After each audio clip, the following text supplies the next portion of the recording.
யூடியூப்ல செக் பண்ணுங்க, லைவ் வரும்.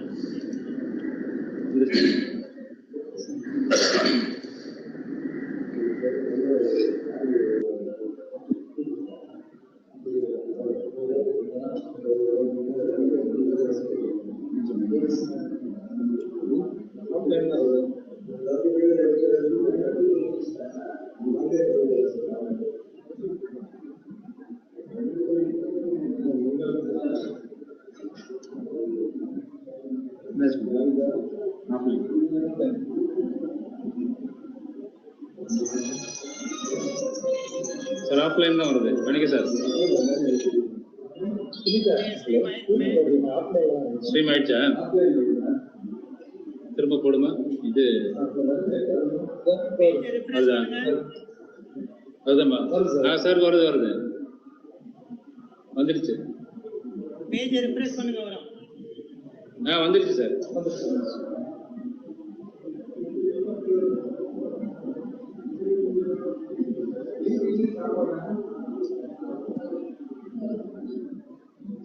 ஒன் டைம் கொரோனா எங்களுக்கு வரக்கூடாது.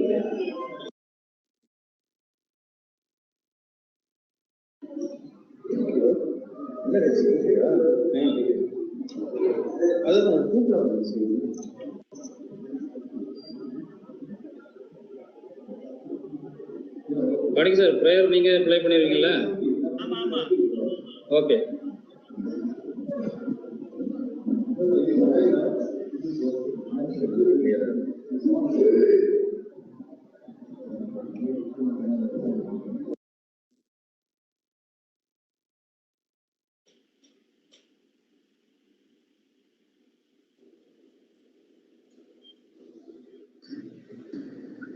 Rosuni sir, good morning. Audio clarity இருக்கா சார்? ராஜன் சார் கேக்குது. Good morning. சரி சரி சரி. Good morning. Okay sir. ரொம்ப கிளியரா இருக்கு சார். கிளியரா இருக்கா? Okay, thank you sir.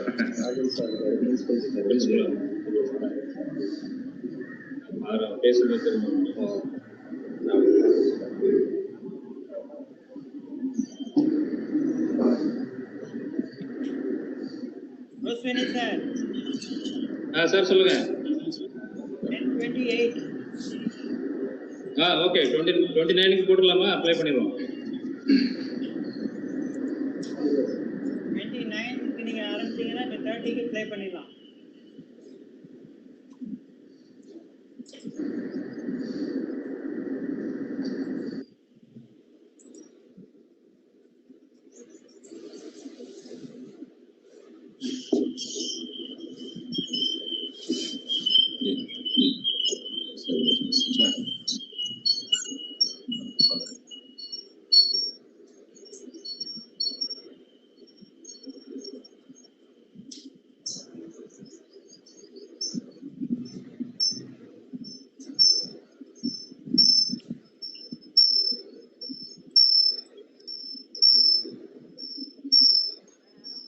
யாரோ மைக் ஆன்ல இருக்கு பாருங்க.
சார் சொல்லுங்க, ஆரம்பிச்சலாமா? ஆரம்பிங்களா sir? Father, shall we start, Father?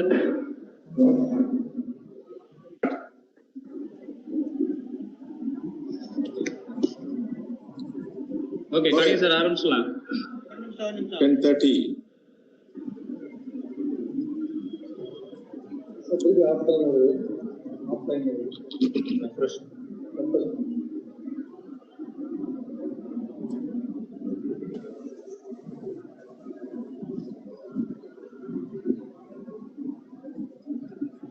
Sir ஆரம்பிக்கலாம்.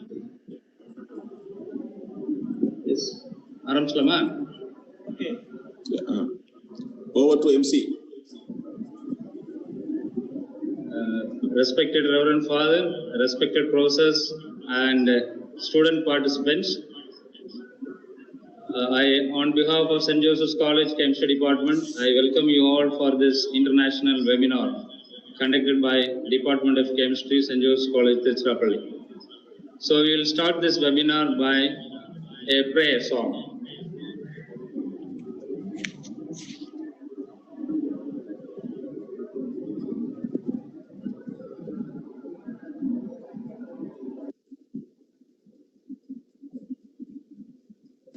ஜகம் ஜகம் முழுமையும் இனி வலனாரகமே என் வாழில் பல்லாயிரம் யுகமே வலனாரகமே என் வாழில் பல்லாயிரம் யுகமே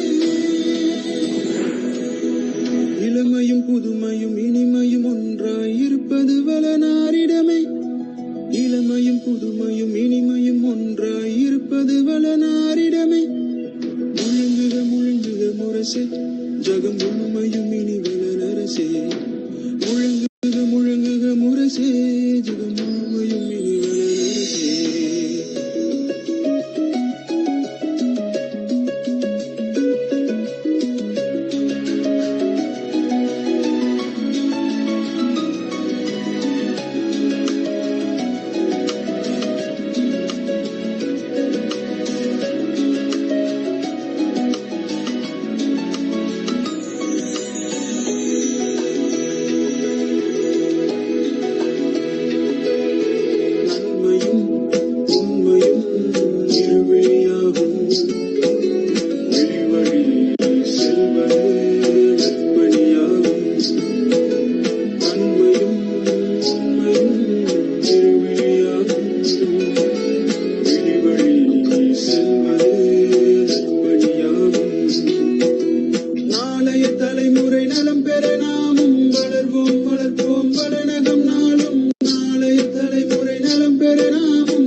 Thank you. Now I welcome Dr. Peter Pascal Regis, Head Department of Chemistry, to welcome the gathering.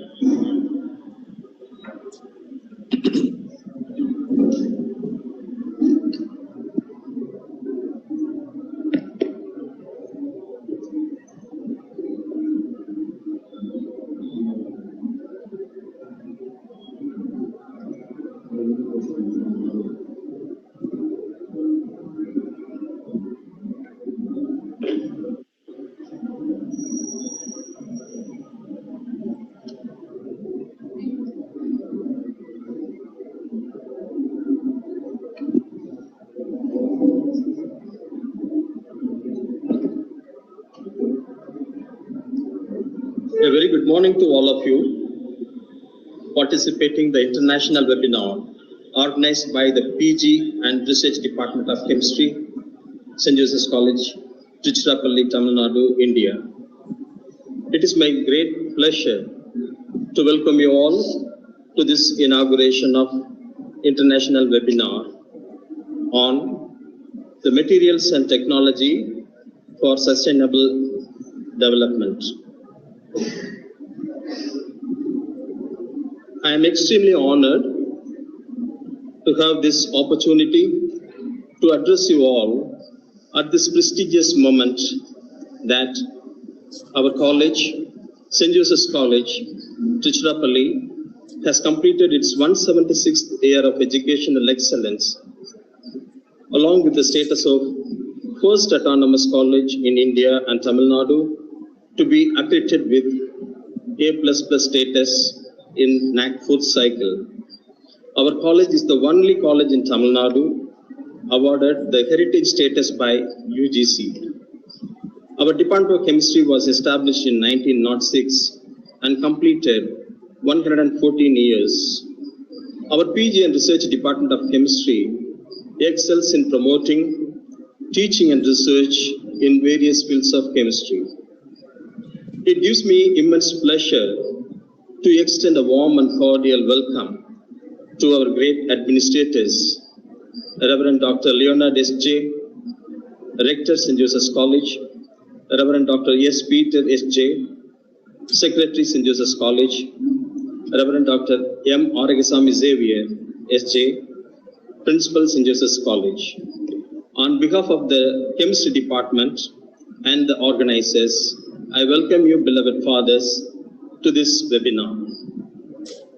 It is my great privilege to extend a warm and special welcome to our resource persons, Dr. T.P.D. Rajan, Senior Principal Scientist, Material Science and Technology Division, CSIR NIITST, Trivandrum, Kerala, who will deliver a talk on smart materials and coatings. Dr. Lawrence Aragasamy, Assistant Professor, King Abdullah Institute for Nanotechnology, King Saud University, Kingdom of Saudi Arabia.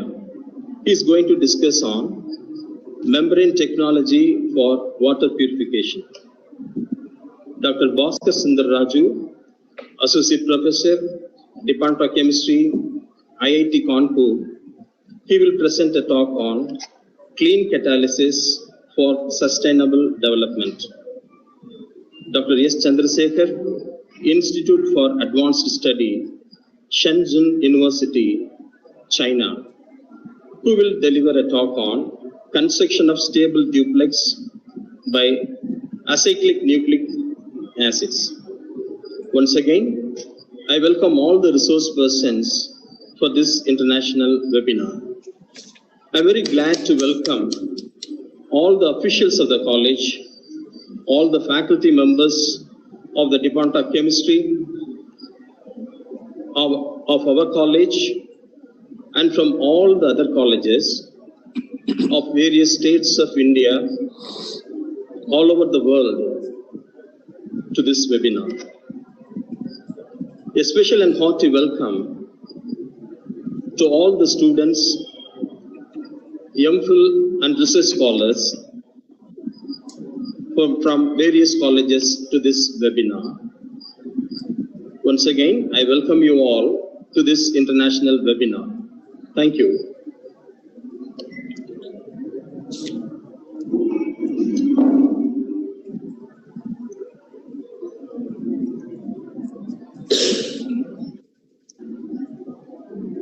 Thank you, Professor. Thank you for a warm welcome address. Now I invite Reverend Father Dr. M. Aragasamy Xavier, Principal St. Joseph's College, to deliver his felicitation and release the proceedings of this webinar. Distinguished resource persons of the international webinar, the head and the faculty members of the Department of Chemistry, the scientists, researchers, teaching fraternity, and my dear students and participants of various institutions in India and abroad. Good morning to you all. The lockdown due to COVID-19 has really locked down the doors of the academic and research institutions to a great extent. But in reality, it has very widely opened the online learning portals of the academic institutions around the globe. St. Joseph's College, Tiruchirappalli, has also been organizing series of online courses, workshops, training programs, faculty development programs, and national and international webinars during the lockdown period for the benefit of our students, research scholars, and the faculty of the college and the academia across the globe. Today, the Department of Chemistry of our college, one of the oldest departments of our college, is organizing the international webinar on materials and technology for sustainable development. The topic is very, very timely and will be very useful. The last 2 centuries have been an era of materials in plenty. During this time, availability to locate mines, capabilities to refine and use materials with affordability has increased a lot. The common phrase of the dominant business model in materials is one of take, make, use, and dispose, with due focus on mainly economic growth through increasing consumption. Here is little control over the way of materials used or what happened to them at the end of the product life. The stakeholders, civil society, and the government begin to assess the corporate success not just in financial gains, but in terms of the stewardship of the environment, welfare of its workforce, and improvement of the economy of the local communities in which the corporates operate, because we are all conscious of the sustainable development nowadays.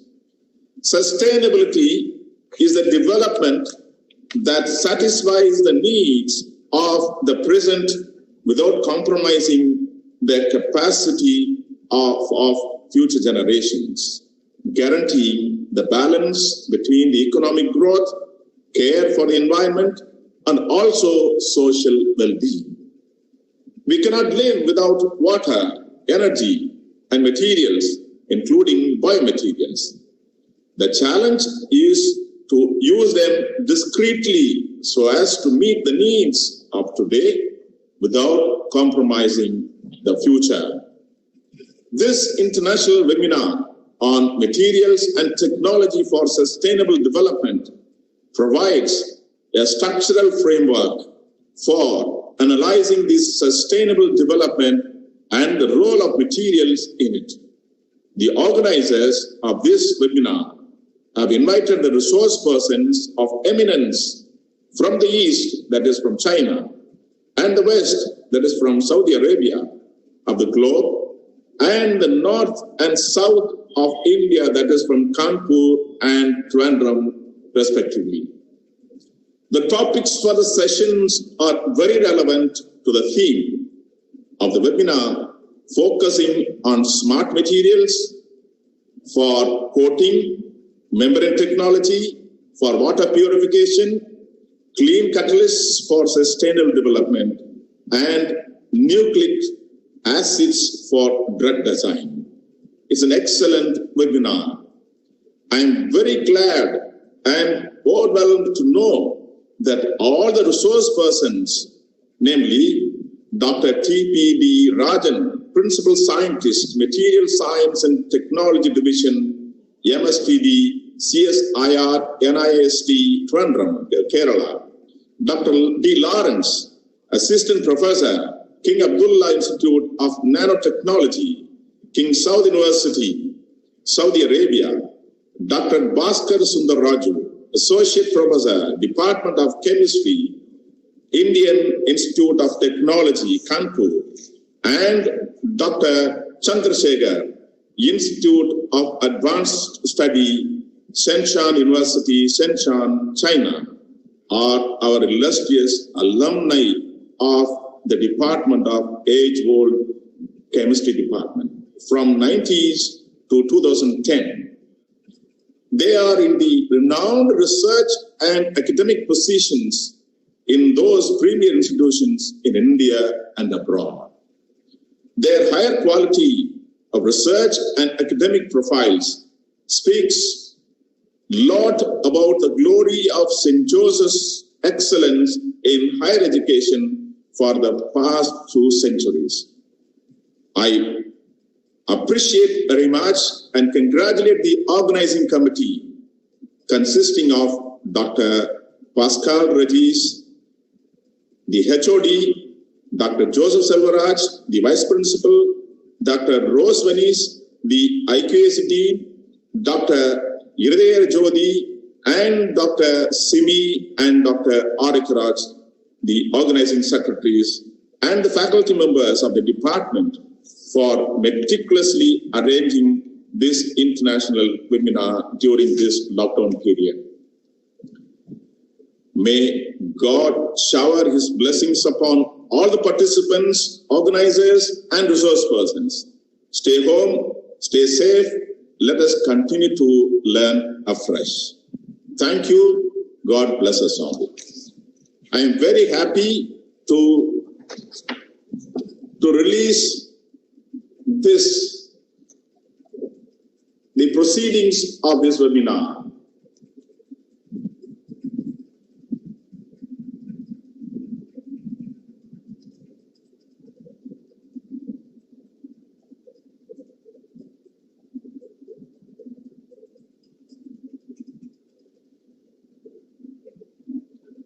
Thank you. All the best. Thank you, Father, for your kind words of felicitation and for the release of the proceedings. On behalf of Department of Chemistry, we thank you for sparing your valuable time. Thank you, Father. Thank you. Now, we go into our business session. Now, I am happy to introduce our first speaker, Dr. T.P.D. Rajan, Senior Principal Scientist, Material Science and Technology Division, the Chairman and Academic Program Committee, CSIR NIST Campus Trivandrum. He has been promoted as a Senior Principal Scientist from April 2018. He has completed his MSc degree from MS University Tirunelveli, MTech from IIT Mangalore, and PhD from CSIR Complex Trivandrum. He has 132 number of national and international publications. He has 2 patents. He has written 6 chapters on different books, and he has given 85 numbers of lectures in and around India and in number of foreign countries. His area of interest includes composite materials, nanomaterials, functional graded materials, light alloys, surface technology, and material processing. So far, he has been awarded with 13 national and international awards, and he is a life member of 7 professional institutional societies, and he has visited many number of countries for giving lectures and presenting papers. Now, on behalf of Chemistry Department, I welcome Dr. T.P.D. Rajan, and we are happy to have you, sir, here for this webinar. And on behalf of all the participants, I welcome you, sir. Now, the session is open to Dr. T.P.D. Rajan. So, good morning to all. Thank you, Dr. Rosali, sir, for the invitation. And so, I'm extremely grateful to the Department of Chemistry, St. Joseph's College, Tiruchirappalli, for inviting me to deliver this talk on the international webinar on materials for sustainable developments. And it's a great pleasure for me to give this talk on smart materials and coating. So I think I will share my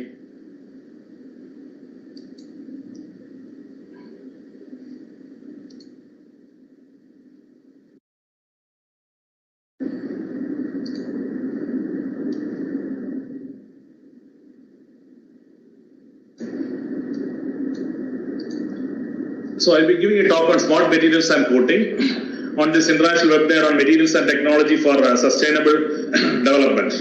And before going to my talk, I thought I would briefly tell something about CSIR and how the CSIR will be useful to the students, those who are attending this program, and also for the faculties.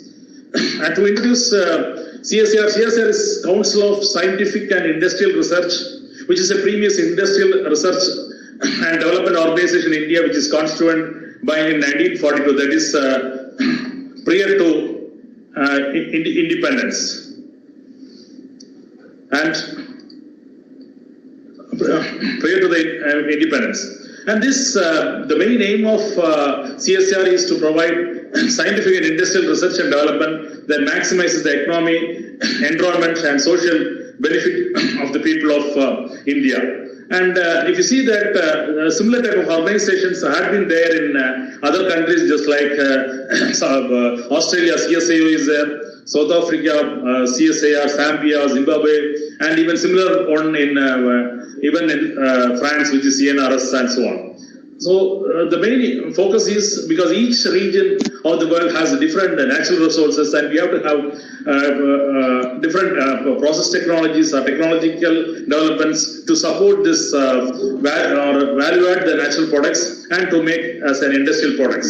So this is a requirement of the technology development in region-wise, and that's how they have this industrial research and development organizations region-wise and throughout the world itself. And apart from that, CSIR provides support to the students and scholars in the form of fellowships, travel grants, and project funds. So, Rosini sir, you can see my slides, no?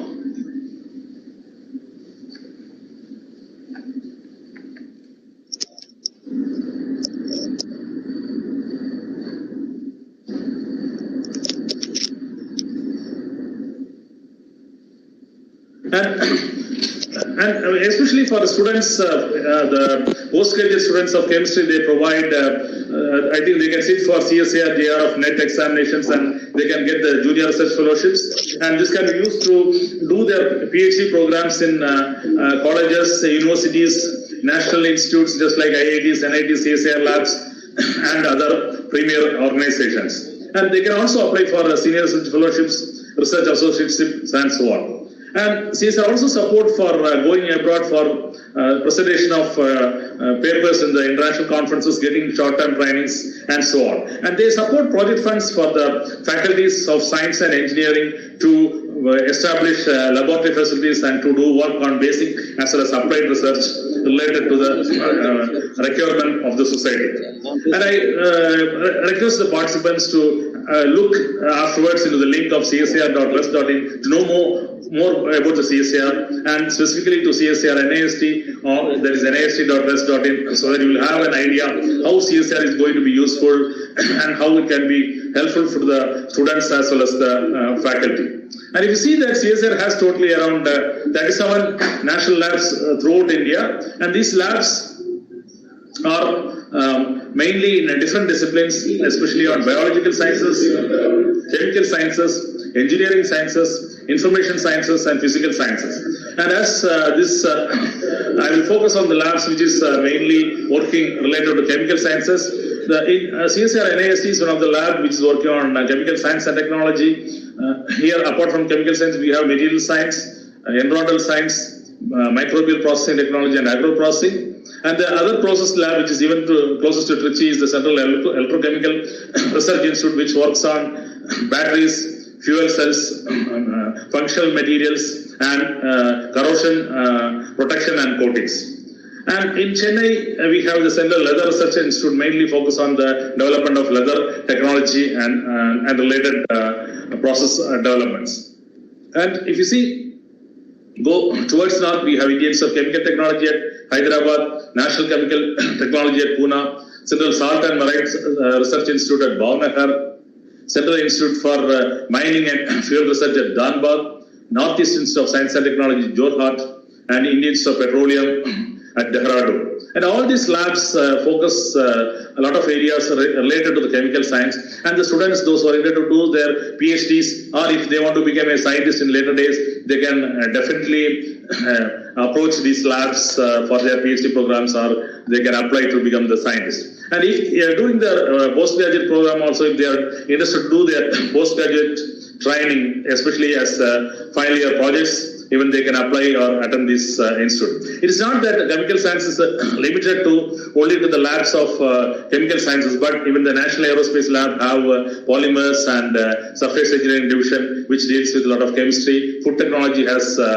similarly the chemical division, and other materials lab, just like advanced materials processing lab at Bhopal. In environmental engineering, a lot of relation with chemistry is there. IMT, Central Glass and Ceramic Institute, National Medical, and many other labs. I think if you go to each lab and see their websites, you can see how the chemical science research is being done on different disciplines and so on. So this is to give an idea about the different CSIR labs and how the CSIR labs can be helpful for the students for their postgraduate projects as well as for the PhD and other programs, as well as also to have a career in CSIR.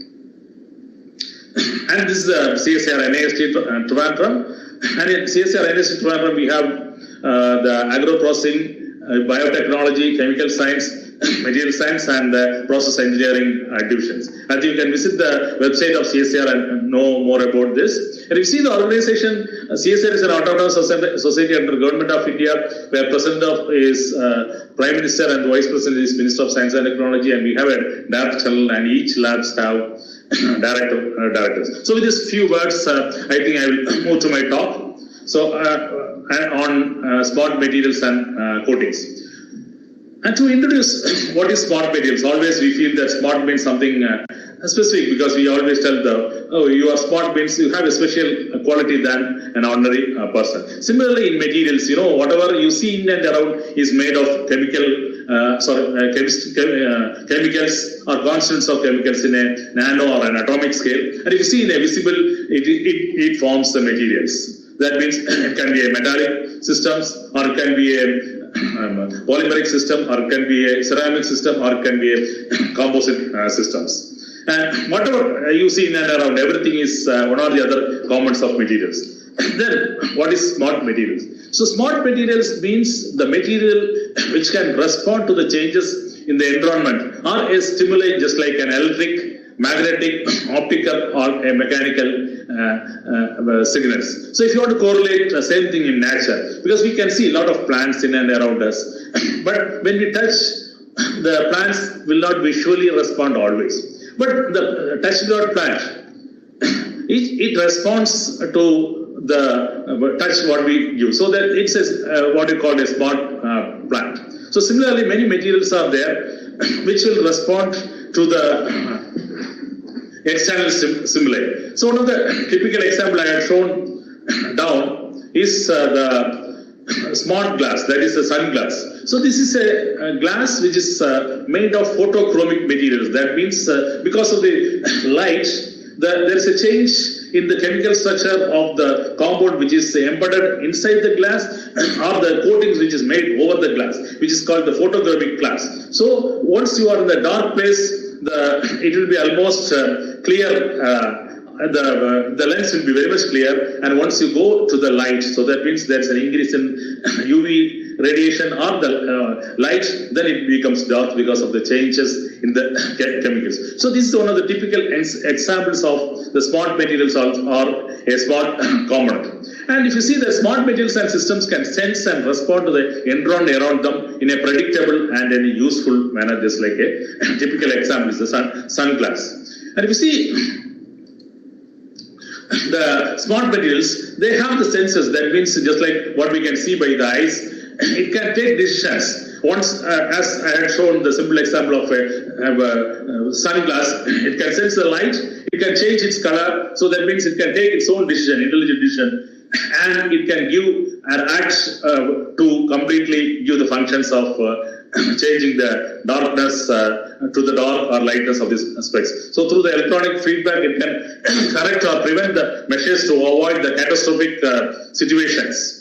So the area of smart materials development, production and its applications are highly interdisciplinary in nature. That means we have to have the experience of chemistry, physics or biology, or even from engineering, mechanical, civil and electronics, depending on the what smart materials and systems we are going to use. And if it's a medical, then we have to have the knowledge of medicine also. So if the people from different disciplines can come together, they can definitely develop new systems and new applications of smart materials for various applications. So some of the typical example is of the smart material is the pacemakers, which is being used instead. So these pacemakers are smart systems which are designed to respond to the irregular heart rate and with an electrical impulse that can regulate your heartbeat. So this is a smart system. That makes the other one which I told is a smart materials, but smart systems which can sense their environment and respond to the environment and then in a constructive and in a useful manner. Similarly, we have the smart fabric. This is also another example of a smart materials. So the smart fabrics is one typical example is the pine cone model of a smart fabrics. Here, what happens is it can have two things. In summer, so if you have a lot of heat, then it will open up and allow the air to go in, and once it is in the winter, then it can get cold down. So it adapts to change the temperature by opening when it is warm and shutting tight if it is cold. So it is called the pine cone model of making a smart matrix and smart systems.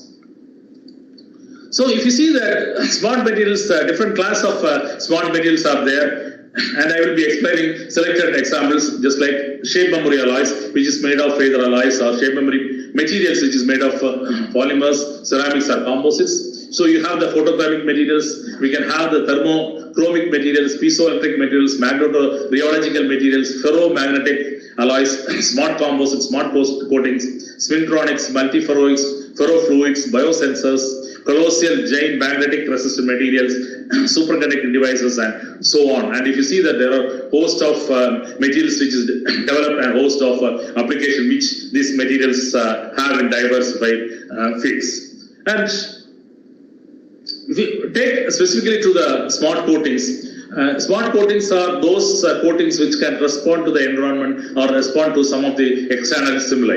And just like anti-reflective coatings, anti-fouling, antibacterial coatings, self-healing coatings, and we have also anti-graphic coatings, pressure sensing, smart window coatings, anti-inflammatory, corrosion sensing, self-healing, and some coatings, even if there's a crack, it can heal, anti-glare, intuminescent coatings, anti-fingerprint, and so on. So I will be giving some of the examples of the smart materials in the coming slide, as well as some of the examples of smart coatings and how it is useful to make different types of devices, different types of materials. So this is what I have given the example. That first class is the chromogenic smart materials, which is called photochromic materials. As I explained, photochromic materials change their color reversibly with change in the light intensity. So that means usually they are colorless in the dark place, and when the sun or the ultraviolet radiation is applied, the molecular structure of the material changes and exhibit the color. And the very wide use is in the area of sunglass, and can be also used in the form of paints, inks, and it can be mixed in mold and cast into different applications. And this has been used in the security inks, dolls that tan in the sun, and so on. So what is the mechanism of these type of materials? So you have a spiropyrenes or spiroxenes, which has a closed leucoform, and when you apply a ultraviolet radiation or a light source into that, then there's an opening up of the chain, and this will lead to form a colored form. So that means a transparent leucoform will be changed to a colored form, which with the application of UV light or the application of a light source or a light radiation. So these type of materials are called photochromic dyes, and this mechanism is called the photochromic dyes transition. Similarly, the diethylethylene photochemistry also has a open border structure generally, which is a colorless, and when the UV light is or a light source is applied, it will transform to a closed form, which is generally colored. So if you are able to embed these type of chemical organic compounds into the glass, or you can form a coating over the glass, and then it can function, and it can form both the colored and colorless form, and you can have a sun glass. It is not that limited, it is limited to the sun glass. Even it can be applied to other areas also in the glasses. So another class of materials, first I had told is photochromic materials, and the second one is thermochromic materials. The first one, there is a change or response because of the light source. Here the response comes from the temperature. There will be some temperature which are applied. So these materials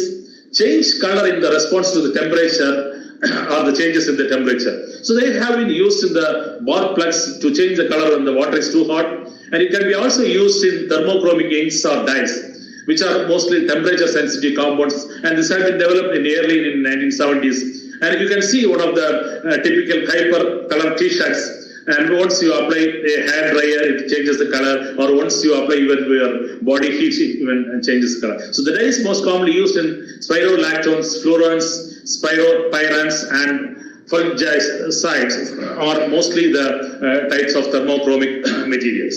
And the third form of material is the electrochromic materials or coatings. So here the sensing takes place by the application of some small voltage, that is some electrical signal is given. So by definition, electrochromic materials which change their optical properties in response to an electric field and can be returned to their original state when the field reversal is taking place or when you are removing the field.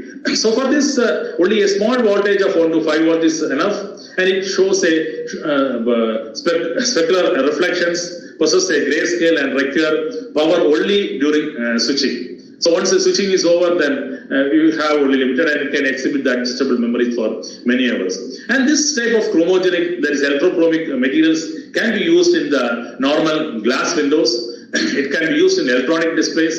It can be used in buildings, automobiles, aircrafts or planes, and similarly in displays just like banners and labels. So different types of display application, these type of electrochromic materials can be applied. And these technologies consist of electrically driven media, including electrochromism, suspended particle electrophoresis, polymer dispersed liquid crystals, electrically heated thermotropics, and gas chromics.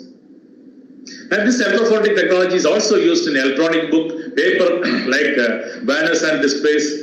Electrochromics can be also found in low information content displays and indicates.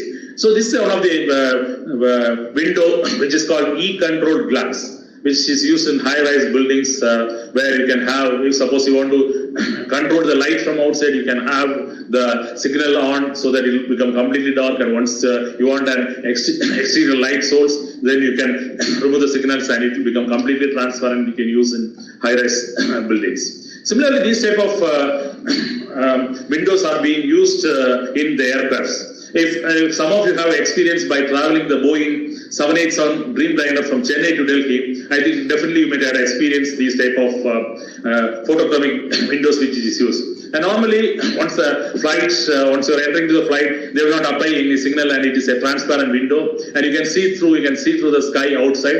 And once the flight is taken off and it comes to a higher altitude, then they will switch on this window. That means it will become completely dark.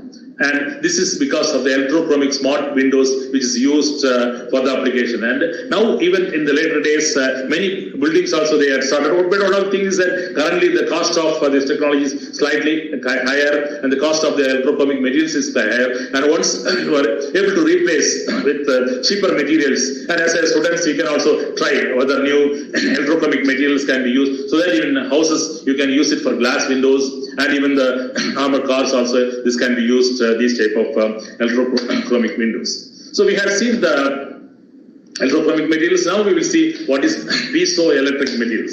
So here the piezoelectric materials are the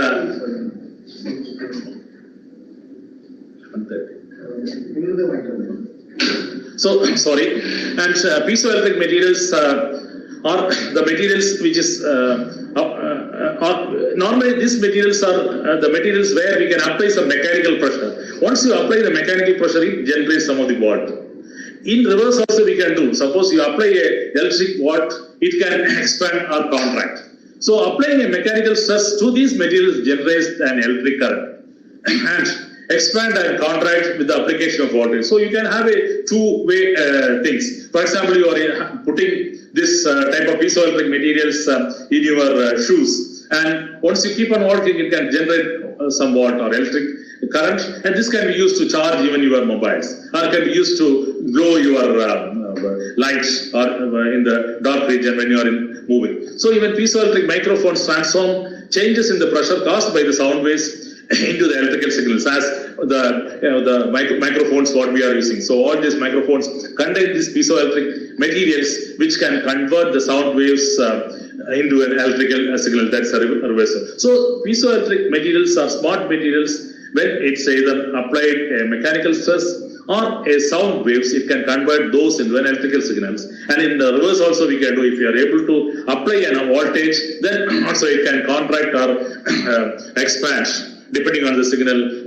applied to the materials. And these type of piezoelectric materials are applied in the for inkjet printers, sonars, medical diagnostics, high frequency stereo speakers, computer keyboards, microphones, and diesel engines. And an important group of piezoelectric polycrystalline ceramics is the ferroelectric materials with perovskite crystals such as barium titanate and lead zirconium titanates are the commonly used smart materials, that is piezoelectric materials.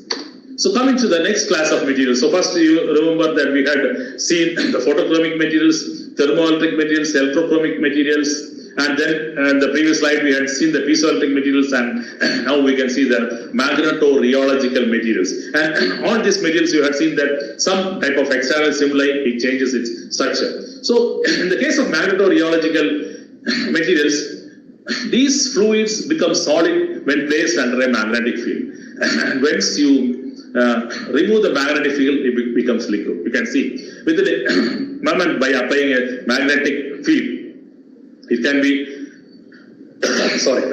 it can be changed from liquid to solid. So this can be used to construct dampers that suppresses the vibrations.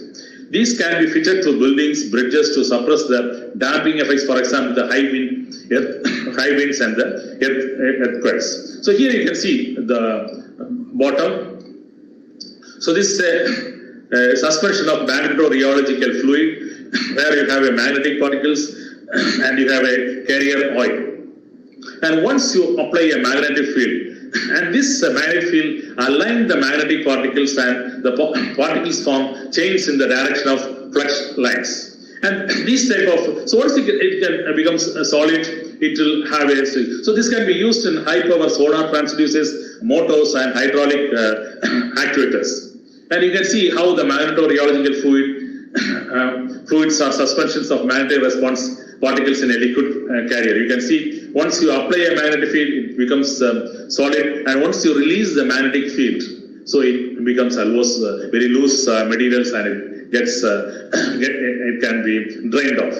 And this type of magnetorheological fluids have a great driving force in the areas of automobile suspension. That means in the case of automobile suspension, these type of magnetorheological fluids are used. And in January 2002, the General Motor Corporation has used this type of magnetorheological fluid in their MR fluid shock absorbers, so that you have a better suspensions in the Cadillac vehicles. And this MR fluid is being used in different types of Cadillac, Chevrolet, Buick, Ferrari, Audi, Holden, and Honda Acura cars. And most of the costly vehicles, they use these type of smart materials and smart magnetorheological fluids mainly for the application of the suspension. And you can see this, apart from the suspensions, this can also be used in high collision crumble zones, the comfortable seats, magnetorheological fluid clutch, and MR fluid brakes. So as such, we can see that MR fluids have the unique ability to transform from a liquid to solid, from a solid to liquid, quicker than a blink of the eye. Even when you are melting, it will take a longer time to transform from a liquid to solid, and once you freeze, it takes a long time to get solidified. But by a simple application of a magnetic field in a magnetic rheological fluid, it just changes solid to liquid and liquid to solid takes place. So now we are moving to the shape memory materials or shape memory alloys. So it's another class of smart materials. So in the case of smart metal alloys, what happens is that after deformation, these materials can remember their original and then return to it when it is heated. So you make a complicated structure, just like a antenna or things, and you form a shape. Then you can compress it, and once again, if you give a small heat signal, it can even again retain or it can remember its original shapes and come back. And the distinctive function of shape memory alloys are closely linked to the solid-solid transformation occurring in a metastable solid state of some specific alloys. That means I will be explaining the coming slides. So applications include shape memory stents. That means the stents which we had put in during our angioplastic surgery. So it can be put through the arteries, sent through the arteries, and it can be expanded by the blow or even by the body temperature. So you can see that this is rod initially, so it can be bent in one way, and once you apply a heat, it can again straighten and gain shape. Or it can even have a two-way mechanism also. So here, these are some of the applications of the shape memory materials and alloys. Nanomuscles, surgical instruments, tissue spreaders, which is used for surgical purpose, stent, which is used in the heart surgeries, that is angioplastic, coronary probe, brain spatulas, and so on. Mostly in the areas of biomedical sector, that is for surgical applications, endoscopy, miniaturized zoom device, bending actuators, force sensor, and even also smart skin, which is wing turbulence protected skins also can be used. And if you see that this smart memory alloys are mostly of nickel titanium based alloys, are mostly metallic compounds, and they exhibit a cubic high temperature crystal structure which can be transformed to a martensitic reaction or into another crystal structure just like tetragonic, orthorhombic or hexagonal by the application of or by reducing the temperature or by application of the temperature. So here you can see that this is a high temperature phase. That means it's an austenite phase, which is a cubic crystal phase. So once you take this to a lower temperature, this is a monoclinic phase, and it forms a twin martensite or a D-twin marten. So this is how the crystallographic changes takes place, and it can remember the memory of the shape of the component which you are making. So for example, this has been used in various dental as well as other biomedical applications, as I told. And the common systems are iron-based alloys, copper-based alloys, nickel titanium alloys. This is one of the very widely used materials for various applications, especially nickel 50%, titanium 50%, nearly equiatomic nickel titanium alloys, and it is also evenly used in medical. You know that shape memory alloys orthodontic wires. Normally, when we have a projected teeth, and when we go to the dental doctor, what he does is that he put the twine or a wire and he try to screw it up. And periodically we have to visit him once the teeth is going inside and he had to tighten it. But in the case of this orthodontic wires, what there is, when it is in the room temperature, he will see how much pressure it has to be applied. So the doctor will bend to the required shape. And then he will be putting inside your body, and once it attains the body temperature, so that means at very low temperature he will do the shaping of this one, and then once it comes to a normal room temperature, it has its flexibility, and once it goes to the body temperature, then it will always try to push your teeth inside. That means it will keep on tightening. So rapid force nickel titanium orthowire is an elastic alloy that uses to shape memory alloy to produce an ideal orthodontic wire, and it delivers a constant force for a period of time. That means it is keep on applying a force in your teeth to push your teeth inside. So that's how this shape memory alloy works, because it has to attain its original shape by application of the body transformation. So this is how the shape memory alloy is being used in the case of orthodontic wires. So next we will move on to the coatings. Still now we have seen different types of materials and systems. So in the case of coatings, the corrosion is a very wide problem. Either it may be the metallic structures which is used in your house, or the furniture just like almara, table which is used in house and institution, colleges and so on, or in automobiles, or in railways, any such corrosion is, the sort of the problems. So we can develop smart corrosion protective coatings. That means these coatings can, if some cracks are formed, it can heal, or even these coatings can sense, or even it can automatically have multifunctional property just like corrosion resistance as well as antimicrobial application and so on. So smart corrosion protection refers the ability to protect coatings not only provide as a barrier for corrosion compounds, but also it can sense the environment, changes in the environment, its own condition, changes its condition, and on the basis of these inputs, it can generate an appropriate corrosion protection response. Sorry.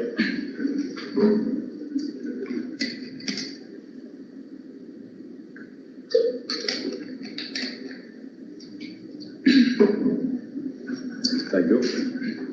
And this smart coating market is very much growing in a very rapid rate. And you can see from 2015 to 2020, it is going high and smart composite or corrosion resistant coatings market is very high. And a lot of research is going on to develop new materials and coatings. You know that a lot of anti-corrosive paints and coatings are being developed, and coatings designed for corrosion protection must offer the effective physical barrier impeding the access of aggressive species. But you can also make organic or hybrid coatings which can be applied to the metal, and once there's a crack or some scratch, it can even again start healing. It can be a self-healing, or it can be super hydrophobic coatings. So the anti-corrosive performance of the coating depends upon several parameters just like adhesion to the metals, thickness of the coating, permeability of the coatings, and different properties of the coating. And in most cases, the primers is the mainly responsible for protecting the metallic structures and adhering to the. So normally, you know that when we are making a gate, and normally first they will apply some type of a rose or a light yellow color primers, and these primers have all types of corrosion resistant and corrosion inhibitors, and above that then we can have the colored pigments and multiple layer coatings are given.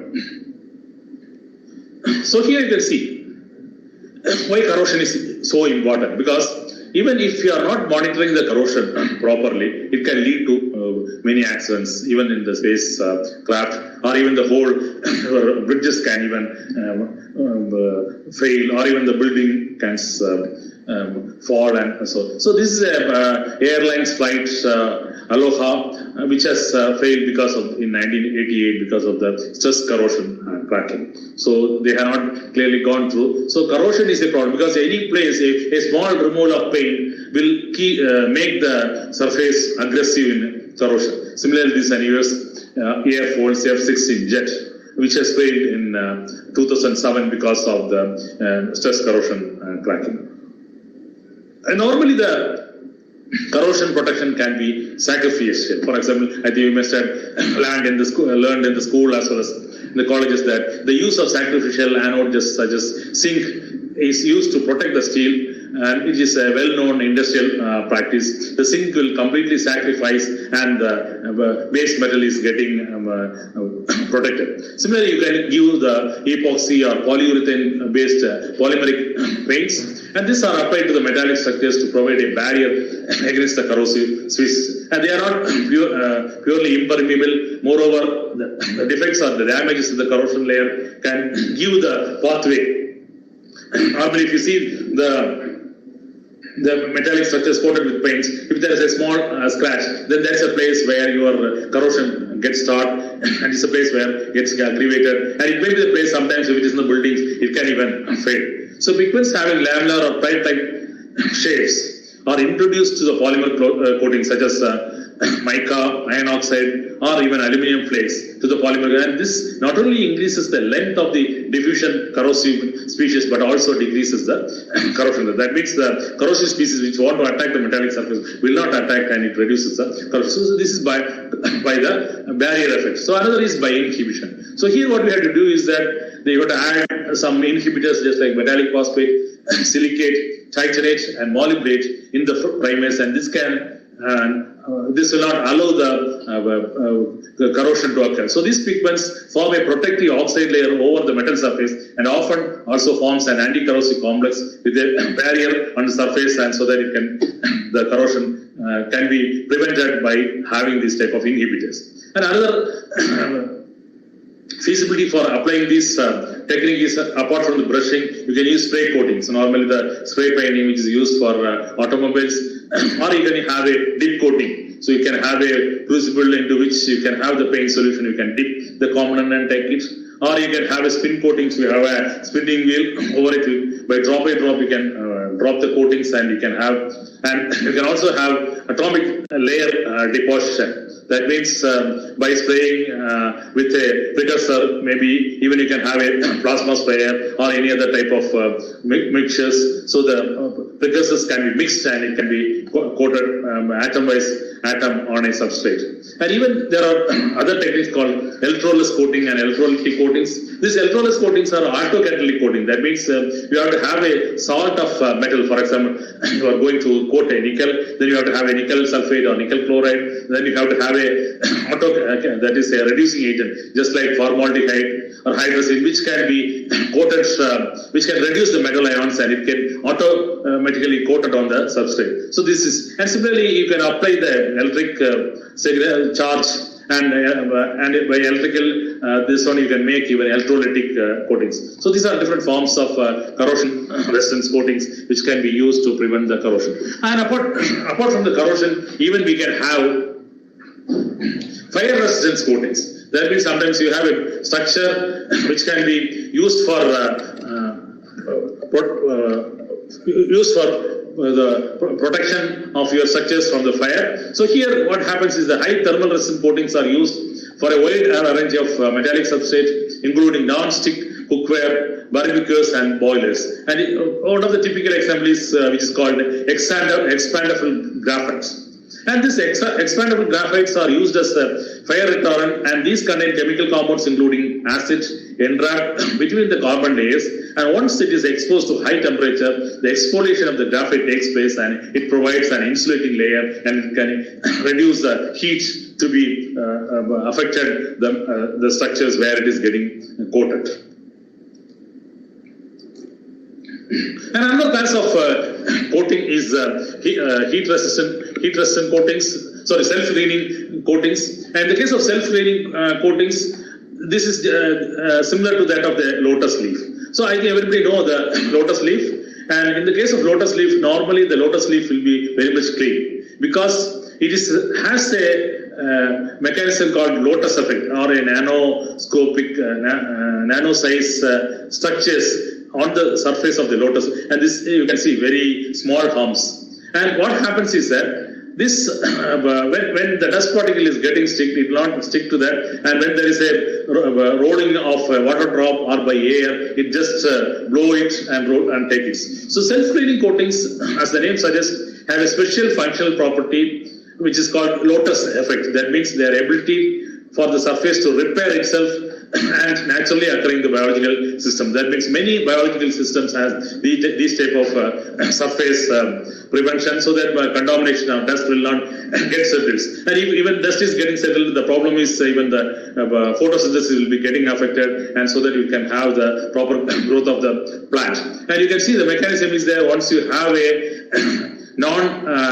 the substrate without any lotusin paints or coatings, then even the water will suck and it will not allow or remove the contaminants. But if you have a self-cleaning coatings, nano coatings which similar to that of lotus structures, and once there's the water will not completely stick over the surface, and it will be something super hydrophobic, and it can also even take the dust particles even sticking over the surface. So it will keep on clean. So this is called a self-cleaning coatings, and these type of self-cleaning coatings can be applied to automobiles. For example, you can see here a Nissan car. Nissan tests innovative nano paints which repels the dirt. And this is used by the Nissan note in the first car, and they found that you can see both the sides. Once you have a dirt which is sticking to the one side of the car and which is painted, which is not painted with the self-cleaning coating, on the other side of the car which is painted with self-cleaning. So you can easily see. So it's see that always the car will be kept fresh, and it can be not get dirt very easily, so that your effort to clean the car is also will be reduced, and the car will be looking good once you have these type of self-cleaning paints. So next one is the electrochemical responsive coatings. So here by the response of an electrochemical potential, so most of the times it's a corrosion protection coatings that the inhibitors can be released to there is smart release of inhibitors will take place in the case of a conductive polymers, and this will lead to either a self-repairing mechanism or it will prevent the coatings. So when corrosion events are sensed, the coating automatically releases anodic or cathodic corrosion inhibitors to alleviate the corrosion process. And these type of smart coating strategies are employed in ICPs, that is inherently conductive polymers, such as polyaniline and polypyrrole. And this is something called self-repairing electrochemical responsive coatings. And next class of coating is antimicrobial coatings. I don't know how many of you are closely watching these days the TVs, and a lot of paints are coming with antimicrobial. And if people are coming with a lot of paints, because you know that we are locked inside the house because of the corona, and we have to, and how this corona transmission takes place, it takes place to the aerosols, and these aerosols can be breathed by the other person. It is not the aerosols which comes directly to our body through the nose. So normally this mask and even other personal protective equipment, just like gown in hospitals, contains a lot of either super hydrophobic smart coatings or antibacterial coatings which can kill the microbes. And in the coming slides, I will give some of the examples of these antimicrobial coatings. Even apart from that, one of the place where it gets contaminated is the handles of the doors. And if you are able to coat these doors with some type of antimicrobial paints, either it may be polymeric paints containing the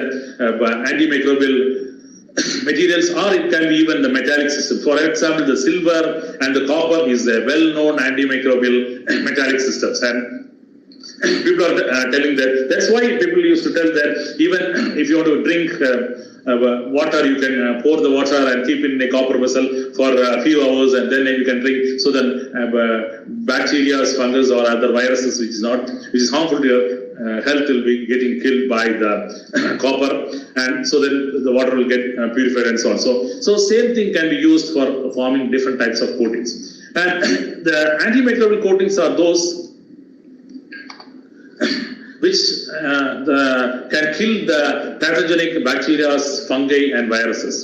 And the problems of aesthetics, risk in health and hygiene, and biofilm development or antimicrobial corrosion in the cases can also be prevented by antimicrobial. And these antimicrobial coatings are of two types.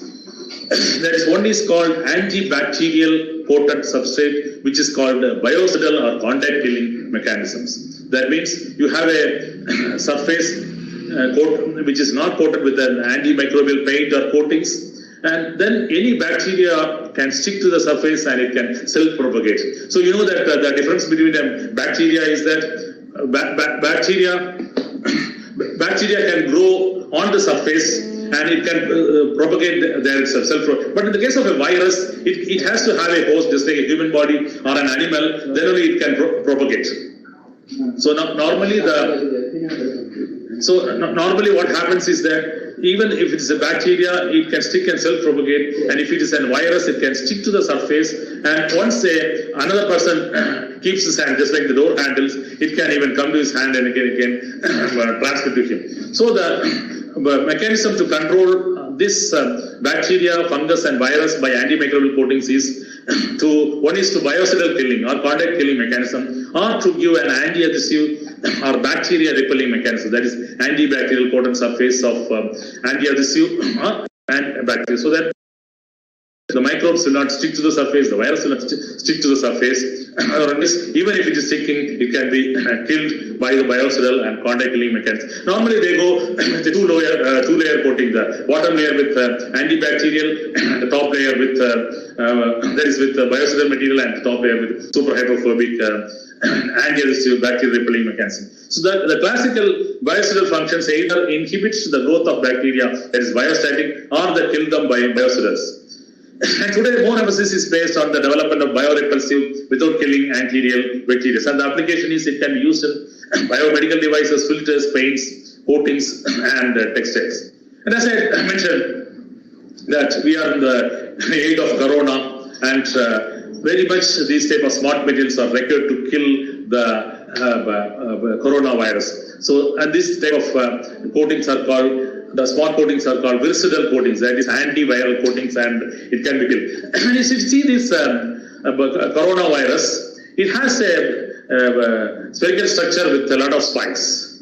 And how to, suppose this coronavirus is getting stick to the mask which you are using, or if it is sticking to the surface, a metallic or a non-metallic surface, and if you are able to coat this with the smart materials, say versatile coatings, then this can be killed, either it's a mask or even other things. So at the right side you can see the this is the transmission electron microscope of a real live real SARS-CoV-2 virus which is affecting and creating problem and pandemic across the world. And this is from a patient which is isolated in the US. And these virus particles are emerging from the surface cell cultured in the lab, and these spikes on the outer cell of the virus gives the corona their name, the crown-like structure. That is why it is called the coronavirus. And the total diameter from including the spikes is almost 125 nanometers, and if you remove the spikes, it is without spikes it is almost 75 nanometers. So what happens when an antibacterial or antiviral coating is applied on a surface or on a mask? So just like a metal or metals can be silver or even the copper. Copper is the well-known, or copper oxide particles, zinc oxide particles. Even the zinc oxide particles are used in the face for the creams, and this can be once pasted. And when the virus comes on the surface, and this virus contains a lipid protective layer. So this is a lipid protective layer, and this metal come in contact and reacts with this lipid layer, and it damages the outside layer. And once it ruptures the DNA, then it can kill, and it can completely kill the DNA. It's an RNA virus, so it can completely rupture the RNA and it can kill the virus. So this is how the antimicrobial takes. I will give some of the antimicrobial coatings developed by CSIR NIST. So this porous silica nanocontainers, which is we had extracted the neem, which contain a lot of antiviral material phytochemicals, which is loaded inside the nanoparticles. So I will try to complete my talk within another 5 minutes. And so this is loaded into the porous.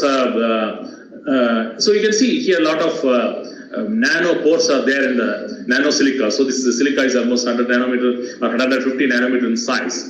And this is synthesized nanosilica, and this is without your natural product extract. Once your natural product extract is embedded or absorbs inside this porous, you can see that it's getting reduced, and it completely covers. And these nanoparticles can be embedded inside the paints. And you can see here, once this is a aluminium strip, that is aluminium 60 strip without the coating, and once you can have the coatings with the natural products embedded, you can see that bacteria which is around the strip is getting killed. And once you keep on increasing the concentration, once you put these natural products, this circle getting increased. That means the bacteria is getting killed in the vicinity, 100% killing up in the vicinity around similarly the fungus is also getting killed. But in a blank aluminium strip, it doesn't kill. So you have a aluminium structure, anything which is contaminated with the virus, then definitely this virus will be sticking there, and it can even get, or the bacteria will be sticking there, and even another person is keeping his and you know the public transport, the public places, the doors, everywhere you can have this type of antibacterial, antiviral painting so that you can control the things. So this is how the painting looked like when. So you can see that there's a microsilica which is loaded with the natural products, phytochemical, that's quercetin, and you can see that once you increase the concentration, it increases the colors, and you have the green colored materials, and the coating is almost 15 micrometers thick. So this is a metallic substrate. Over that we had coated by a dip coating, and this epoxy is is made for the polymeric amount is made to see the cross section. So this is an SCM microstructure where you have the coatings, and this coatings will have your natural products, and any microbes will it is coming and sitting on the surface will be get killed.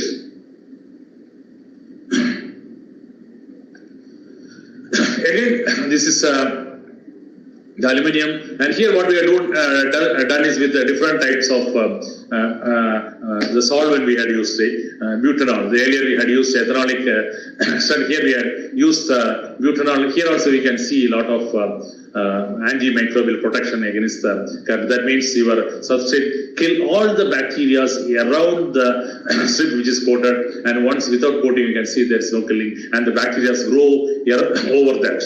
And even down also you can see when we vary the solvent, butanol, TTA, quercetin with butanol, you can see even quercetin with butanol, you can see there's a large area of killing of the bacteria.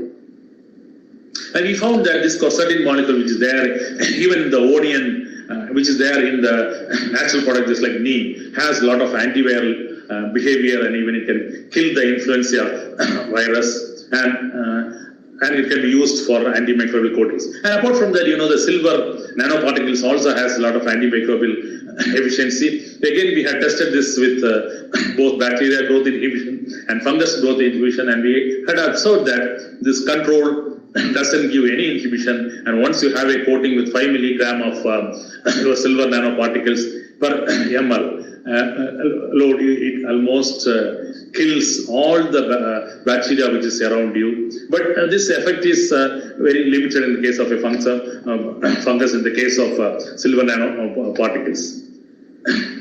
And you can see there's a large inhibition zone once you increase the. So this is what how an antimicrobial coatings can kill your bacteria, just like E. coli and other pathogenic bacteria, and it can even control the hospital-acquired infections if you are able to. And they had observed that the hospital-acquired infection has been reduced almost to 40%, if you are up to 40 to 50% once you have this materials, antimicrobial coatings applied in the hospitals. And now people have been very much going for utilizing this anti-viral coatings. So the viral coatings are the antiviral coatings for various applications because of the corona, maybe even mask or other personal protection equipments, or even in the surface. And I think it can be used in.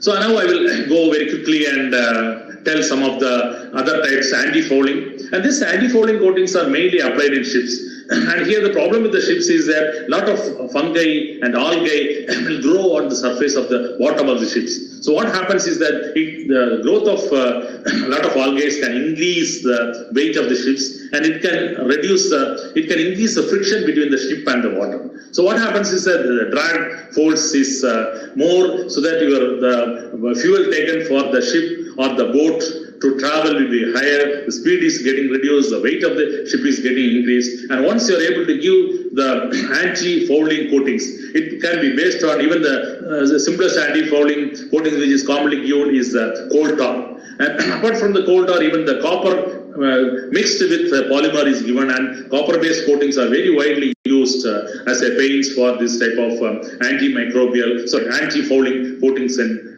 marine environment.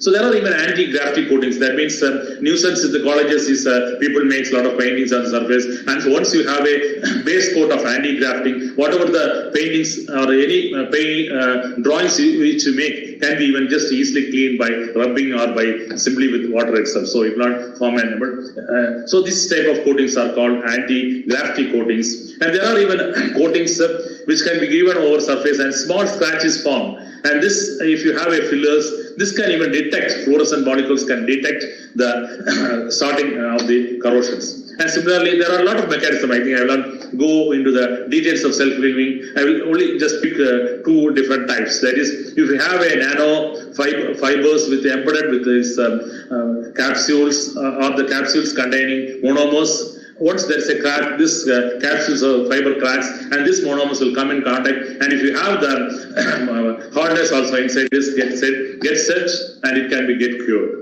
That means it gets leaked and get cured. So this is called self-healing coating, just like how our wound is getting healed. I think I am show some example. And these type of smart and functional coatings are used in varieties of medical fields, military applications, IT technologies, aerospace, food and packaging, agriculture, automotive, architectural, industrial household, cosmetics and apparels. So this is again the details of the self-healing coatings. Here you can see that this is a small capsule which contains this monomers and other chemicals, and once there is a crack and it gets completely healed by the formation of or the polymerization of the dicyclopentadiene, which is dispersed in a epoxy matrix. So you can, any cracks is formed just like our wound healing, it can form the cracks and it can be used in even for the structures. I think I will not go to the detail of self-healing, but I will just show one of the studies which we made on addition of self-healing anti-corrosive coatings based on the addition of cerium salt into a nanoclay epoxy compound. And again, here what we observed is that once you have this cerium on the surface of aluminum alloys, this cerium will come into the surface and it forms the oxide. I think I will show the SCM structures. So this is a polystyrene coated structure. And this, you can see that this is a base AFM analysis of pure aluminium, and once it coating, it forms very fine surface. And we can see that the coatings gives very less corrosion when compared to the bare materials. And what we observed is that once you have a scratch, and if you are having a cerium oxide dispersed epoxy, after some time it gets healed automatically. You can see it's completely get filled because the cerium will react with oxide and it forms an oxide layer over the surface. It can completely close the scratches which is forming. So this is called self-healing coatings. So with this I come to the conclusion. So smart materials and coatings are able to sense and respond to the environment. They have the application, a wide variety of field from existing technologies, and it can add functionalities to the products. Just like the coatings, the windows, the buildings, and all the intelligent materials and systems have been researched for decades. Commercial exploitations have been limited. And now you can see there is a lot of scope. And this research is mainly interdisciplinary in nature, on subject, and the scientists and designers and the researchers can come together and do, unless otherwise it will be a very slow exploitation will be there. And as I said, young students, you can look into doing research in the areas of smart materials, smart coatings, which can find newer products, newer systems, and so on for your materials. So finally, I acknowledge the director NIST, member of NIST, and more than that, I acknowledge all the organizers of the international webinar on materials and technology for sustainable development 2020. And more than that, I especially thank Dr. Rose Venice, who is a professor and dean of St. Joseph College, Tiruchirappalli, who is my school days friend. And I especially thank him for inviting me for this lectures, and all the participants and delegates who are attending through the EC Talk as well as the webinar. And I also thank my group members, Dr. Sarah Bilulaito, Dr. Jaring, Ms. Suja, Ms. Raji, Mr. Agil, Ms. Arsha, and Mr. Vaishak, who are working on different aspects of composites and coatings, who had contributed. And most of the results are from those the studies of those people. Thank you once again. I thank all the participants for your patient hearing. Thank you, and thanks for the organizers. And this is an apple actually. This is why I put this in the thank you slide is that you see that apple contains a super hydrophobic natural coating. That means the water or any dust particles which get stick. Suppose you visualize that a dust is completely sticking on the growing apple. So then what happens is your fruits will get decayed. So it has a natural wax made by the nature itself. So nature itself is making a lot of smart materials, smart coatings are super hydrophobic so that the water will not completely get absorbed inside the food. So your fruit is not decayed and will not even allow the dust particle to stick on the surface so that your food will be clear and you will get a good one unless it is affected by other microbes. And this is a photo which is taken on the in Germany when I was a trip from in an apple tree which was on the roadside. So I thank everyone and have a fruitful and productive time. Thanks a lot. And I can answer some of the couple of questions and answers. Thank you, sir. Thank you, Professor. Thank you, Dr. Rajan. Thank you, Dr. Rajan, for your nice presentation and informative session. Now we have 3 questions for you. Sir, can you hear me, Dr. Rajan? So I think any organizers can respond. Rajan, can you hear me? Hello? Hello?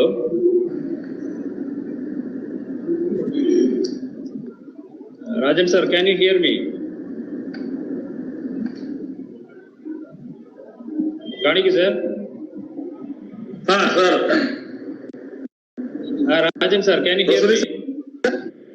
Yeah, I can hear you. Okay, now we have 3 questions. We have 3 questions, sir. Hi, sir. Okay, please. First one is, flights have been stranded for almost 2 months. What will be the effect of corrosion? How can it be tackled? Yeah, so normally all the flights will be applied with corrosion resistant coatings. And one of the problem with the corrosion is we must not allow the dust particle to stick on the surface. So we have to periodically, even all the flights are standard on the airports, we have to periodically clean it so that the dust will not be stick over the surface, and it has already have a anti-corrosive painting so that once it is clean, there is no issues. But the problem is there, these joints are there where some bends are there and those places they have to inspect before taking the flights. So that has to be, and normally all the flights are given with very good corrosion resistant coatings, and normally there will not be any problem. Only that accumulation of dust and induction of corrosion because of this has to be prevented. And only that before they take the flight, they have to take care. I think normally they keep on cleaning. Even I feel that even our car itself, we periodically clean, even start the engine for a few hours, so that otherwise your batteries will get discharged and all the dust will get accumulated. So periodically we have to clean, just like we take the bath every day, we have to clean. Even we are, because of the lockdown, either an aircraft or car which is in the shed or the aerodrome, we have to clean it and keep it. Okay, thank you, sir. Second, next question, sir. Any toxic effect of such orthodontic materials? Yes. Oh, okay. That means the nickel titanium. Normally they give a coating over that which is bio-compatible coatings, and this will not affect, the nickel or titanium will not leach to the body. And titanium is a very bio-compatible materials, and normally when somebody gets some fracture on the body, they use this titanium 6 aluminum 4 vanadium titanium alloy for your joints. So and also the steel is also used, which is a biocompatible material. So with titanium, there is absolutely no problem. So there is no issue of using this nickel titanium. So any material they use in the body normally undergo clinical trials. They test all cytotoxicity, and then only they will try to implement for the different applications. Okay, thank you, sir. Now one more question, sir. Please. What is the effect of high temperature and pressure on magnetorological materials? So, no, actually, on temperature will have slight influence, but this fluid can only align in a particular direction if there is a application of magnetic field. Otherwise, only if you have a very low temperature, ice freezing temperature, then you have to choose the magnetorological fluid so that it will not get freezed in those temperatures, or if it is a very high temperature. But in general, whichever is used in the automobile will have a very wide freezing range. That means the liquid which is used, mandorrheological liquid which is used will have maybe something from -20 to which can go up to, which has a stability in the fluid condition up to maybe 200 degrees. So there is normally there is no issues with that. And only it can respond because of the magnet which is applied. So it doesn't have any influence. Okay, thank you, Dr. Rajan, for your nice presentation and your presence. Thank you, Rosalie sir. By this we end your session. Okay. And sorry for taking more time. Okay, no problem. Now we have a few more questions which we will send to your email, and we'll have the clarifications. Okay, thank you, sir. Okay, thank you, sir. Thanks. So I will switch off. Thank you. Yes. Okay, thank you. Now, dear participants, now we are moving to the second session. Now, the second session we have Dr. Lawrence Arakyasamy as the resource person. Now, I will welcome Dr. A. Edwin Vasu, Assistant Professor of Department of Chemistry, to introduce the resource person.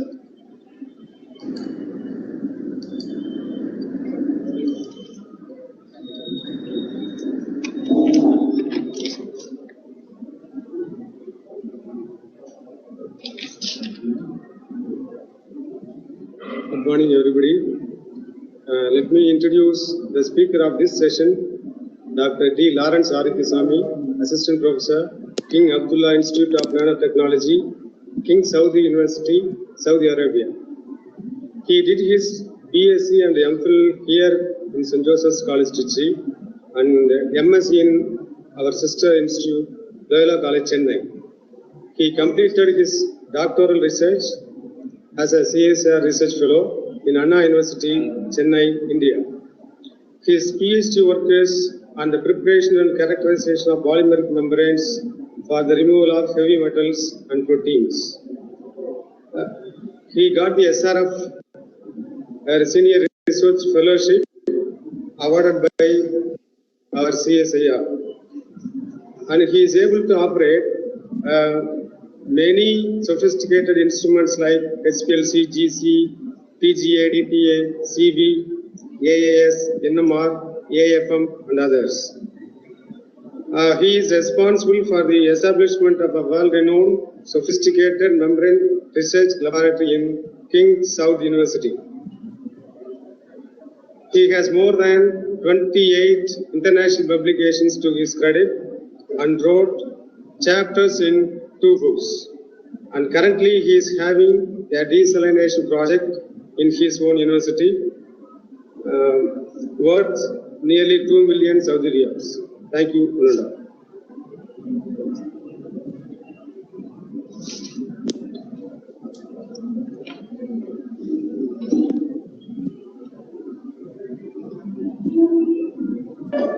Thank you, Dr. Vasu. Now the session is open to Dr. Lawrence. Thank you, Dr. Edwin Vasu, for your nice introduction about me. And today, let me open this. Thank you, everyone, joining me here in this morning. I'm here today to talk to you about membrane technology for water purification. These are my outline of the presentation today. Water contaminants, wastewater contaminants, and standard required for drinking water various industrial needs. Introduction to membrane technology, where I am going to discuss about microfiltration, ultrafiltration, nanofiltration, reverse osmosis, and membrane bioreactor. Then membrane material which are used for manufacturing membranes, and different types of module which is used in various pressure-driven membrane suppression process. I'm going to discuss here only hollow fiber and spiral wound membranes. And advantages of membrane technology, comparison of membrane technology with conventional techniques, recent trends in membrane technology, status of membrane technology in India, and finally, summary. As we all know that only around 2% of freshwater we have, in which around 70% is permanently frozen in a glacier, also in which 30% in groundwater, 0.3% rivers in lakes. Next slide shows the water prediction, water stress scarcity prediction in 2025, and about 1.8 billion people will be living in a countries where in the region with absolute water scarcity. About 2/3 of world population could be under the stress condition in 2025. Water withdrawal from the surface and groundwater predicted to increase by 50% in the developing countries like India and 18% in the developed countries. So this slide shows the water scarcity, water stress to 2040. Water scarcity stress are global problems exacerbated by population growth and climate change and vast urbanization and industrialization. So we need to seek the alternative to find the suitable water for domestic drinking and domestic application and industrial application. So membrane technology offer viable solution to provide water from alternative sources. So we know that the fact is about 80% of all illness in the developing countries caused by related water-related diseases. About 90% of wastewater in developing countries is discharged directly into the rivers and streams without any treatment. Sir, can you hear me?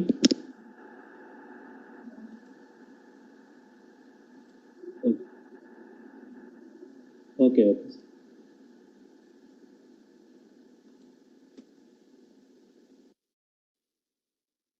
Yeah. Thank you, sir. About the fact is about the 80% of all illness developing countries is caused by water-related diseases, and 90% of the wastewater in the developing countries like India discharged directly into the rivers and streams without any further treatment. So water we are getting from 3 different sources. They are groundwater, surface water like rivers and lakes and ocean, and the atmospheric water. These are called hydrological cycle. So what is water treatment? Water treatment is removal of contaminants. So first we should know what are the contaminants present in the water, then only we can do the treatments. The definition of water treatment is removal of one contaminant or all contaminants present in the water or wastewater streams. So there are different types of contaminants present in the wastewater. They are ions, organics, silica, gases, non-living particles, live and dead particles. And further, water contaminants can be classified as dissolved, colloidal, and suspended particle. Suspended particle in the range of 10,000 to 10 to the power of 7 angstrom size. These are particles which is settled down by gravity. But whereas in the colloidal particle, it won't settle down. We have to add covalent like alum to get the flocculate and settle down by gravity. And these are the dissolved substances are basically ions. It need to be separated where membrane technology playing vital role in purifying water. So we will see in detail what are the water contaminants. First, ions. Ions are charged atoms or molecules. Can be cations are positively charged and anions is negatively charged. H plus hydrogen ion is also called acid ion, which is increase the pH of the solution. So we need to take care during the water treatment. And Na plus is sodium ion. It's a generally non-scaling ion, and the most important ions to be removed and taken care during the water separation or any water treatment is calcium, magnesium, and due to its scale forming. There are other ions and heavy metals may present in the water, and there are some fluoride, hydroxide, bisilicates are not scale forming, but in case of carbonate and sulfate are scale forming, we need to take care during the treatment. So what these ions increase the TDS of water.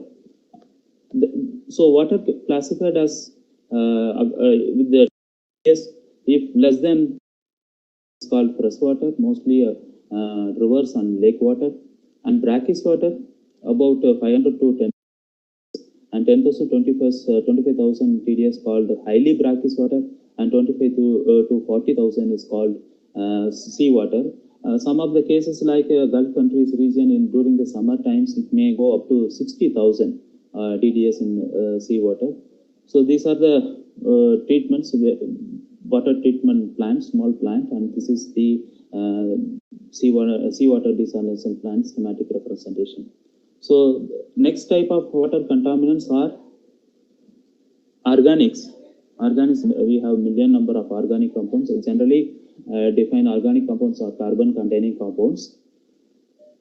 Except CO2, carbonic acid, bicarbonate, carbonate ion, diamond, graphite, activated carbon, these are called contaminants present in the water. And gases like carbonic acid, nitrogen, oxygen, and hydrogen sulfide need to take care in the water treatment. In the case of carbonic acid, it tend to form the carbonic acid and form a carbonate scale at high pH. So we need to take care during the treatment of CO2. Nitrogen generally escape from to atmosphere, so no need to worry much about it. Nitrogen. In case of oxygen, it's highly corrosive, so we need to take care of oxygen during the water treatment. Now, another type of contaminants, sand, slate, clay, and garbage, which give rise increase the TSS, so total suspended solids of the water. So we need to take care, and the sizes are given here.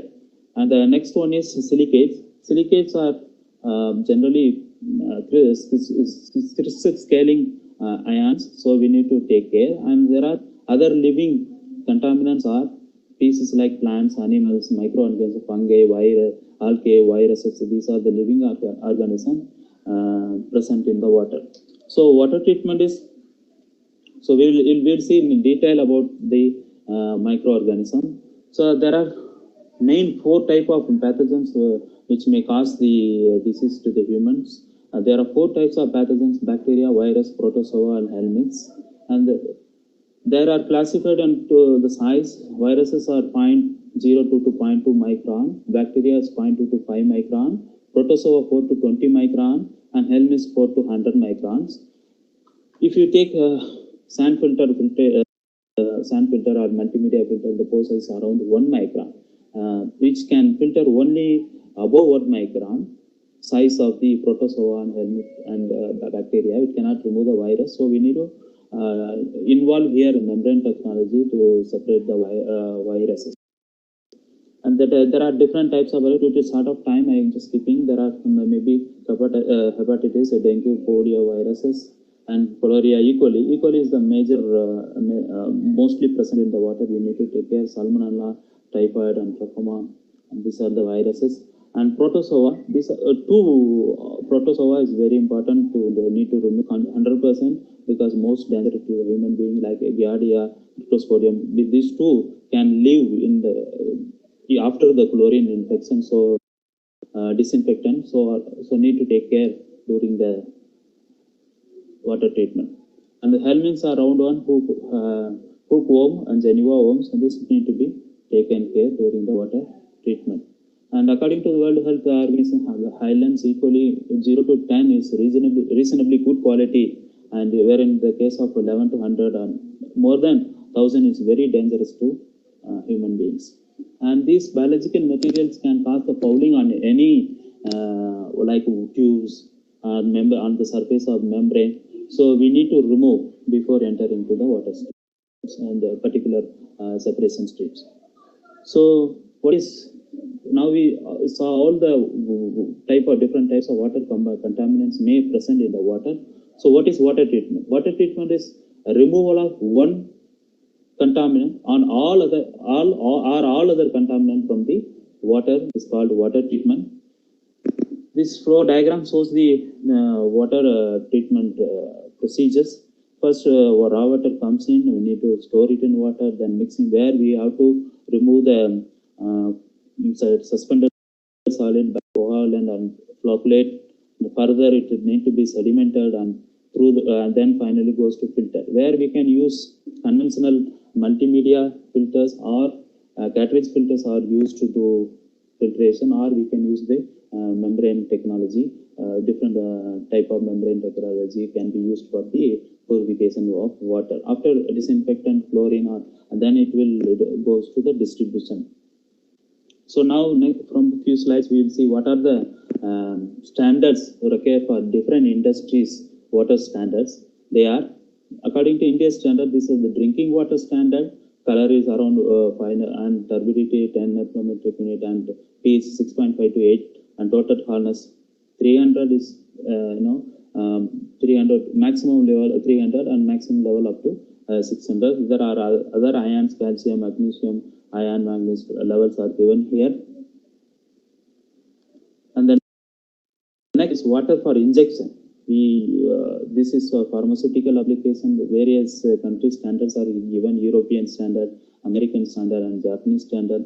So, as I told you in the previous slides, we need to remove all the contaminants according to the end use of the water requirement. So, the conductivity to be removed for water for injection about 1.1 and bacteria less than 10 CFU, total organ TOC 0.5% endotoxin or 0.25 IU by ml. The next slide shows the makeup water for the boilers for the power plants. Parameters are given here: pH and total hardness may be 75 to 120, calcium hardness 50 to 80, and magnesium hardness 25 to 40, and silica chloride and inorganic sulfate TDS values are given here. And one of the major industry is semiconductor industry, because this industry is the highest purified water needed for this industry. Even the separation scheme or purification scheme is very lengthy. We need to do all the process to get the highest purified water with the resistivity about 18.1, almost all to be removed. Even small amount of one bacteria or some organic matters may lead to conduction, and it may lead to defects in the conductor field. So it need to be removed. All the contaminants in the highest purified form of water need to be used in the semiconductor industry. Now, after purified water to be disinfected, there are three major types used for disinfectant water. They are chlorination, ozonation, and ultraviolet radiation. Chlorination generally most effective in India. We vibrantly used for chlorination, and there are the addition of small amount of chlorine is highly effective against most bacteria like viruses and protozoa, and this cannot be. Hello, Jyoti?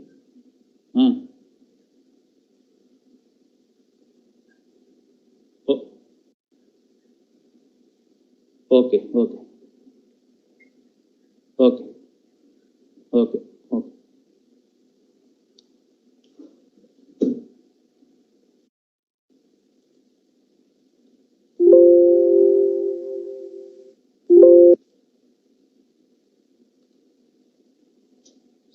Sorry for that.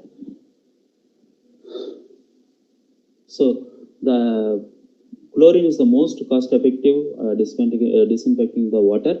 The addition of small amount of chlorine is highly effective against most bacteria like viruses and protozoa, and it cannot kill the Cryptosporidium and Gradia. It can survive in the chlorine. Chlorine is applied to wastewater. Most forms are chlorine gas, hypochlorite solution, dry calcium hypochlorite. All three forms produce a free chlorine water. And the next type of disinfectants are ozonation. Ozone is the strongest accident disinfectant available in the industry, most effective against all kind of microbes than chlorination, but costly. That are disadvantages are costly, difficult to monitor, control under different conditions. Ozone is generally generated by voltage electrode methods. And another type of disinfectant on ultraviolet radiation, when UV radiation penetrate through the microbes and it damages the genetic material like RNA, DNA to stop the reproducing of the microbes. So this is how ultraviolet is used. And ultraviolet light is mostly typically generated from low pressure, medium pressure lamp generating in UV light. This is the typical ultraviolet lamp which is used in the big industries in water purification, like pharmaceutical industries and semiconductor industries. Now coming to the point, we come to with this basic of introduction, I come to the point membrane process in water technology. Water membrane technology. Membrane technology process can be used in various various industries like desalination, petrochemical, dairy, food processing, pharmaceutical, biomass, fuel cells, water and wastewater treatment applications. So as we know that already we saw the scheme of water treatment. First we need to receive the water and need to be mixed and disinfectant and coagulant addition, and after coagulate we need to go for sedimentation, then filtration where we use multimedia filters or cartridge filters, and then distribution, disinfectant and distribution. For in case of membrane separation process, after receiving the water and removal of solid particle, directly we can apply to the membrane module and we get the water, permeate water, then directly it can go for distribution. This is how it can reduce the capex and opex of the plant. So what is membrane? Membrane is similar to our kidney. What is the role of kidney? Kidney keeps the concentration of various ion in the body and also maintain the important substance in the body. Keep the volume of water in your body in constant. Remove the waste from your body like urea, ammonia, drugs, toxic substances. Keep the acid and base concentration of our blood constant. Similarly, membrane also is fine. Can you hear me?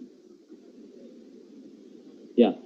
Membrane is similar like a kidney. Membrane also working. Membrane is a selective barrier between two phases working on the principle of seeding mechanism or diffusion mechanism. This is the semi-permeable membrane that solid particles or the ion contaminants or any other contaminants are detected above the membrane. Only water pass through the membrane. Now, history of membrane. One of the most breakthrough in the membrane industry happened was in 1960. That was the determination of cellulose acetate membrane, which was developed by Leop and Saurirajan. Saurirajan, one of the Indian scientists, was doing postdoctoral in Ben Gurion University. Leop was the professor, and he jointly invented the cellulose acetate membrane. After that, membrane technologies or desalination are in a peak form.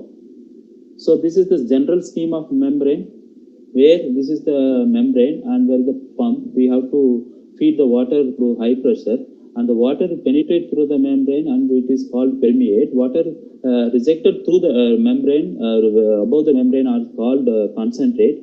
The difference between those feed and permeate side are called transmembrane pressure.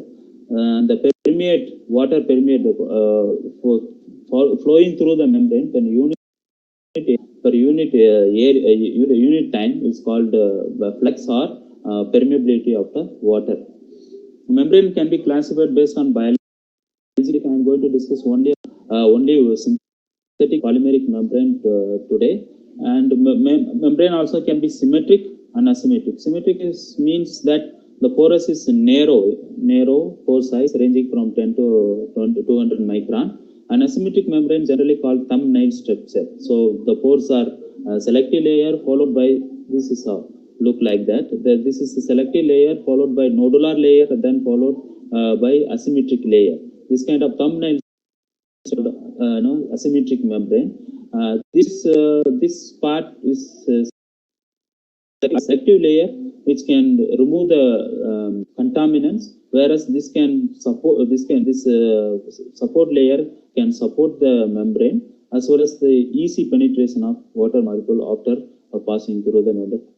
Mostly all the present driven membrane separation process are used asymmetric kind of membranes. So these are the membrane material which are widely used in membrane manufacturing, like polysulfone, polyether sulfone, cellulose acetate, regenerative cellulose acetate, polyamides, polyvinylidene fluoride, polyacrylonitrile, and these are some inorganic material. Generally, from inorganic material, tubular membranes or modules are produced. I'm going to concentrate today discussion only polymeric membranes. So cellulose acetate is generally not used not much in nowadays due to poor tolerance of pH and chlorine resistance. And generally, all the pressure-driven membrane separation process developed by polysulfone membranes. Polysulfone membranes have wide temperature limits, wide pH tolerance, good chlorine resistance, easy to fabricate membrane, wide variety of configurations, wide range of pore size, and good chemical resistance to chemicals and low pressure usage. And these are some polysulfones which are widely used in membrane manufacturing industries like polyether sulfone, polysulfone, and polyethylene sulfone. So how membrane is prepared? Membrane prepared by phase inversion technique, where we dissolve the polymer into the hydrophilic solvents like DMF, dimethyl formamide, or dimethyl acetamide, or NMP, and we are adding here some additive also to form the pore formation. Then casted on a glass plate. I'm talking about the lab scale membrane production. Later we'll come to the industrial scale production, how the membrane is manufactured in industries. And then after spread on the glass plate, it's immersed in the water bath. There the gelation takes place. The gelation tank contains of water with solvent, and here phase separation takes place. So membrane is peeled off from the glass plate and float on the surface of the membrane. Then membrane formation. Generally, this is the same image of membrane after forming. This is the selective skin layer followed by skin nodular layer and thumbnail structure. We call this macro voids. All the microfiltration, ultrafiltration, nanofiltration, reverse osmosis membrane support look like similar kind of structure. So now small video on how the industrial membrane. I'm sorry, the video is not working, so now move to next slide. So after making the membrane, so we need to test the membrane. This type of small lab scale test units are used to test the membrane. With lower pressure to higher pressure can be applied to, depends on the membrane, applied to test the membrane. Here we keep the membrane here, and one side is the feed stream is going and the permeate is collected the above side. Then here you notice that there is a stainless tube on the feed side and permeate on the plastic tube used. Similarly, all the industrial plant also look like that. Feed stream in the because in high pressure you need to use high strength tubes, and where in the case of the permeate side we have to use the low strength tubes. So this is how membrane is tested, and in case of ion atomic absorption, ICP or IC, ion exchange chromatography, we used after passing through the membrane, how much it is rejected. And this formula is given here to how to calculate the rejection of the membrane, which is ability of the membrane, how much it can reject the any contaminant present in the water. And next slide shows this membrane can be used in two different forms that are dead end filtration or cross flow filtration. Dead end filtration may cause clogging and fouling, and where in the case of cross flow filtration, the water is moved to this side and continuously it's a recyclative mode. So there is a fouling or clogging on the membrane surface or inside the membrane is less compared to the dead end. So all industrial membranes are generally used cross flow filtration type of membranes. Then based on module, how the membrane module is prepared, what kind of different type of module which are used in various industries. They are classified into three types. They are tubular module, hollow fiber module, spiral wound module, patent frame module. So now the tubular membrane generally used as a ceramic type of material used to manufacture it. Tubular membrane have diameter 5 to 15 nanometer, and generally it's mostly used in MF and UF applications, which means microfiltration, ultrafiltration. This is one of the hollow fiber membrane. This so consists of bundle of hundreds of or thousands of fiber together, and the end is sealed with epoxy or polyurethane braid. So this membrane can be used in outflow, out inflow, or in outflow, which means that water, dirty water pass through this side and come out the outside the membrane, in-out membrane. In case water is sidewise inside, feed water is streams are inside this outside and comes out the permeate water inside. This is called in-out membrane. So these funnels have, we can accommodate large number of membranes, fibers on the small modules, which can have high packing density. So that membrane area is high, the filtration capacity also increases spontaneously. And hollow fiber membranes are widely used in ultrafiltration, membrane microfiltration, and MBR, membrane bioreactor. This is the same image of how single fiber, how it's look like. This is inside the fiber, this is outside fiber of the membrane. Next one is spiral wound membrane. This spiral wound membrane generally used in the reverse osmosis and nanofiltration applications, where membrane is folded like this. These are the white part of membrane, where in between, like a sandwich, we keep the polyester feed spacer, and the blue one or two above and below are feed faces. So when membrane is sealed along with the permeate spacer, the water is flow through the membrane this side and pass wound towards the perforated tube on the side of the tube, and filtrate is collected from the outside, where this is the inlets of the membrane side, where the filter coming from the middle of the perforated tubes. So this is called spiral wound membrane, which is widely used in microfiltration, or even some cases of MBR also used this type of modules. According to the driving force, membrane further classified into microfiltration, ultrafiltration, nanofiltration, and reverse osmosis. And electrical driven membrane separation process or electrodialysis, and osmotic concentration variant membrane separation for dialysis and osmotics. Here, forward osmosis is nowadays booming, research and industrial side also. So based on the membrane's pore size, also membrane can be classified like microfiltration, ultrafiltration, nanofiltration, reverse osmosis. We will see one by one, according to the pore size, what are the particle can each membrane filtration can reject, and each what is the where it is applied in the industrial sector.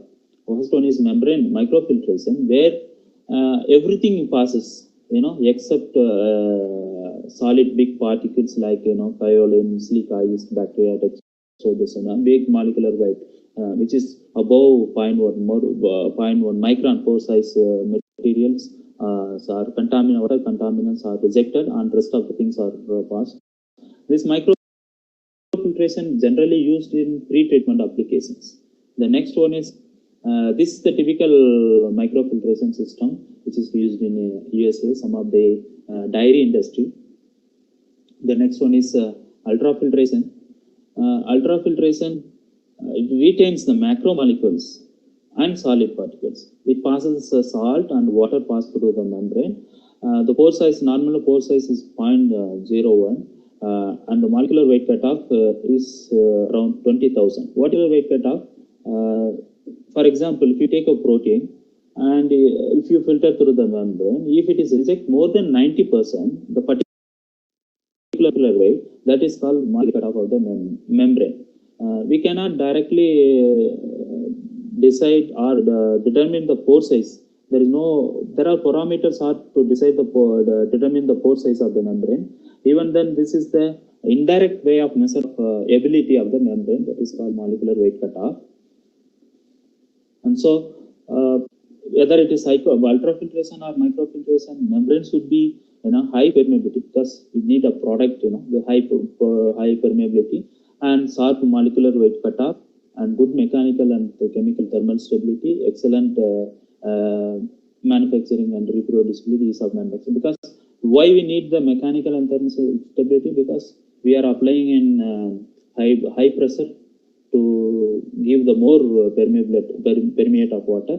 So we need to have a very good membrane durability.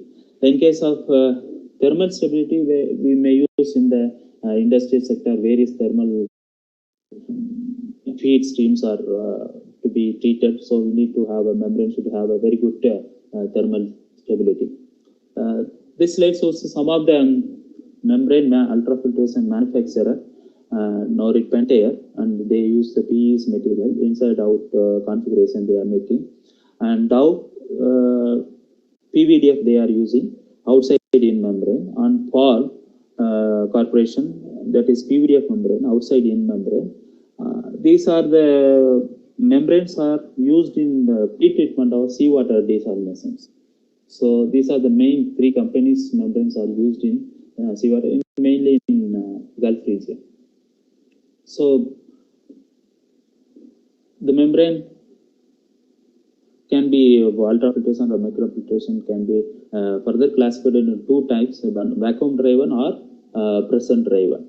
Vacuum driven, we apply vacuum to suck the water from the waste streams, where pressure driven is pressure is applied to filter out the water. So in the vacuum driven membrane separation are mostly used shallow intakes and where the algal blooms are very high in the seawater sources. And in case of pressure membrane, advantages are it has more flux, 15 to 20% higher flux than the vacuum membrane. So there are different material and different fluxes are in this slide. Next we will go to nanofiltration. Nanofiltrations are water can pass through and some salts can also pass through, but sodium chloride can pass through. But in case of divalent ions, calcium, magnesium can reject. That's why this is called softening. Water in the water treatment we call it softening, and it can reject macromolecule and solid particle. And the molecular weight cutoff range is around 250 nanofiltration. Now next coming to the reverse osmosis membrane. Reverse osmosis membranes are having three layers, such as polyester support layer, followed by 30 micron of polysulfide layer, similar to ultrafiltration microfiltration membrane. It's passed over on the polyester. Since it is high pressure membrane separation, we need to have a support, polyester layer support down, after which 30 to 40 micron of polysulfide layer, then few nanometer, maybe up to 100 nanometer polyamide layer, which is used for. This is acting as a selective layer for seawater desalination or any other seawater, even in the domestic reverse osmosis techniques. This is the same picture which shows the after polyamide, and this is the TEM picture which is showing the selective layer, cross-section view of selective layer of polyamide layer. This is the another view of TEM picture. And how it is polyamide is formed during the after preparing the membrane support, that is polysulfone support. After that, it's reactive with TMC and MBD, metaphenyldiamine with the trimethyl chloride, and give rise to the polyamide layer. This is the support layer. After forming the polyamide layer, the membrane is to look like this. So this is acting as a selective layer on the all rivers, whether it is your home domestic RO membrane or industrial RO membrane, all are prepared in the same manner. It was invented in 1970. This is one of the major breakthrough in the water desalination after Leo Savarirajan invention at 1960s. So I will keep the preparation slide. So this is the general scheme of reverse osmosis, where only water pass through. The rest of everything, macromolecules, solid particles, everything is rejected on the membrane.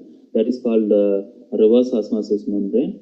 And this shows the general flow sheet of reverse seawater RO. Water is intake and then need to be pre-treated. Generally, we used multimedia filter, cartridge filter, or ultrafiltration widely used for pre-treatment of seawater reverse osmosis. Then RO plant, then post-treatment. Post-treatment is required. Generally, lime treatment is the people are doing lime treatment to increase the ions in the essential nutrition in the water. In our country, most of the water treatment plants are not doing this post-treatment, so that's why we are complaining with a lot of deficient mineral in water. And Another major breakthrough in the membrane technology, reverse osmosis, is energy recovery devices. I'm not going to the detail. And this is the typical RO system, which is used to desalinate water from the seawater. So today, desalination today, around 50,000 big, more than 100 MLD plants are in around the globe. Provide some 300 million people with the fresh water. Still less than that 2% of total planetary water consumption. That desalination mostly used in Middle East because there is no groundwater or any other water present. So they are mostly seawater desalination for the water for domestic and industrial purposes. And also India also we have some plants in Chennai and Gujarat. Also have a few plants of desalination plant with capacity of 100 MLD. So these are the pictures of Chennai plant with the capacity of 100 MLD, the worth of 515 crore. And another 150 MLD plant is coming near adjacent to this Minjur. And also this is Nemmeri plant around 100 MLD. And this is the Gujarat plant, the worth of 387 crores. All are close to 100 MLD. We are Tamil Nadu is leader in the desalination compared to other states. Now coming to the drinking water. So we need to drink good quality water. I listed out all the contaminants may present in the water, which need to be removed, and we need to have a good quality water because our human body consists of made up of 66% of water, and even 2% of dehydration, our performance will decrease around 20%. So at least we should take 1.5 liter of water daily. So it's essential to drink 1.5 liter in every day. With less than 300 TDS we should drink the water. So now I would like to highlight whether we should drink the domestic water. So domestic RO can be used in home or not. Whether it is good or not. I'm going to discuss here. Firstly, I would like to give the flow chart of how this domestic RO is used, and that RO water is coming to the tap, then goes to the sediment filter, then it goes to activated carbon, then go to the membrane, then go to the UF, where we are controlling the TDS. For example, if very low TDS, RO, there is a general complaint is RO rejecting all the essential minerals. So it sort of health effect on humans. So there is a complaint always in the domestic RO, but it can be used some for good quality UF membrane here to adjust the TDS controller, and water is coming through RO membrane is highly pure water, and that can be mixed together. Then finally it goes to the UV disinfectant and post carbon to remove the trace amount of organic if anything is present, then finally going for the drinking water. So it removes the salt, bacteria, viruses, removes the TSS and TDS, and removes the all kind of organics, whether we should drink or not. So if you see in India, every parts of India, we get almost more than 500 groundwater, except in few hill stations, we get more than 500 to 600, above say 600 TDS only we get the water. There is no other alternative techniques which gives the better quality of water rather than reverse osmosis water. So we can drink RO water provided we have to take minerals in the form of fruits and vegetables, green vegetables. That is the only way. Instead of drinking of highly contaminated water, it is better to drink without any impurities or water contaminants which causes even death of human beings. So around 2 lakh people every year in India are dying due to water related diseases. So better domestic RO can be used in the home. This is the conclusion, and these are all the points I covered during previous slide. Now we come to the wastewater treatment. Yesterday, Uday Kadar President narrated that water availability decline in India about 70% last 60 years. Around 60 crore of people, Indian people face high extreme water stress. Annual requirement of water is around only 3,000 billion cubic meter, but we get 4,000 billion cubic meter rain in every year. Total amount of water is usable in which 1 BCM, in which 690 BCM is surface water, 433 BCM is groundwater. So only 70% of India use, almost 70% of India use contaminated water, and I already mentioned that 2 lakh death related waterborne diseases every year in India. So we get plenty of water from the nature, but we are not maintaining properly, or we are not managing the water in a proper way to effective usage. We are getting about 400 billion cubic meter rain, and we are, annual requirement is around only 300 billion cubic meter only. So this is the another slide, shows how we are water used in India and then the ratios, and around 70% which we are using for agriculture needs, and around 2% of industrial needs, and only 8% is used for domestic needs. National Green Tribunal estimate that around 62,000 MLD generated in urban areas wastewater, but in which we are treating only around 23,000 MLD, about 30% of water from the urban area industry wastewater treated by around 816 sewage plants. In rural areas, we are just we are discarding the water to the rivers and lakes, all industries. So we need to take care of in this area. So what is sewage?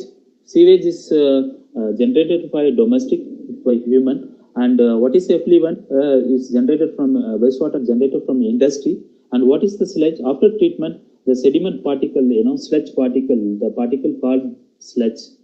So in wastewater treatment, we used different type of terminologies like sewage, effluent, sludge, COD, chemical oxygen demand, biological oxygen demand, TOC, TSS, so total suspended solid, total dissolved solids, ammonical nitrogen, total nitrogen, oil, grease, cation, harness, calcium, magnesium, silica, colloidal. These are the contaminants may present in the wastewater need to be treated.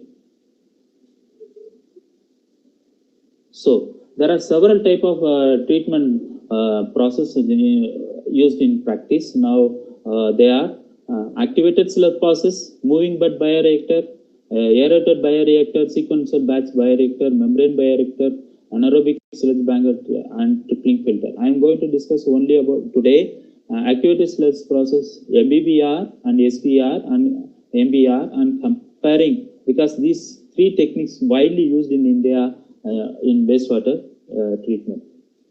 So this is the flow diagram of activated sludge process.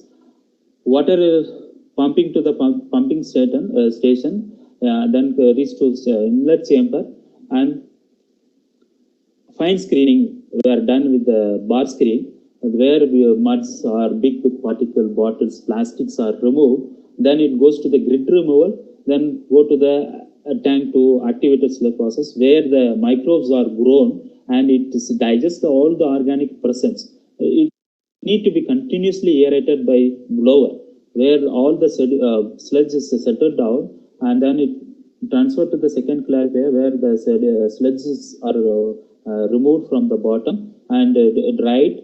This is called activated sludge process in the aerobic condition. Whereas in the anaerobic condition, same procedure is followed, but in case of anaerobic, we use sludge stabilization to produce the methane gas, which can be used another, generate the useful from the waste.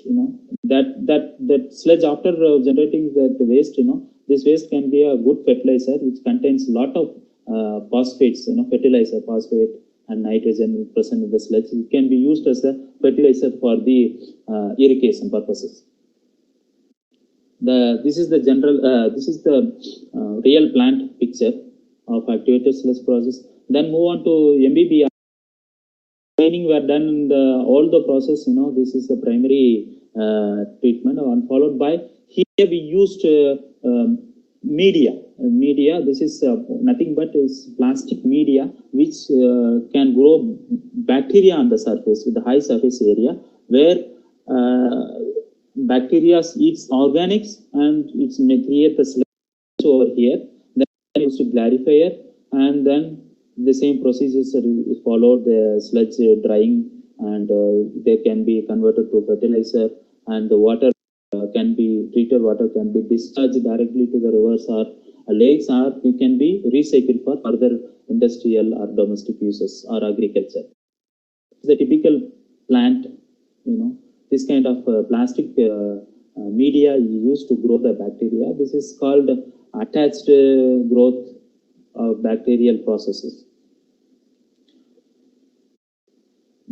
Next important another majorly used technology for the waste treatment or SBR, sequential batch reactor. This is nothing but there are different sequence of reactor used. Generally, this kind of SBR are used in very big plant, like more than 2 MLD, 3 MLD plants are used. So what they are doing, only the aeration is taking place, and it gets digested, and the pure water decanted from the surface, and it is collected and disinfected, and then sludge are collected from the bottom of each tank, and it is another further process are taken place. This is the real picture of SPR plant.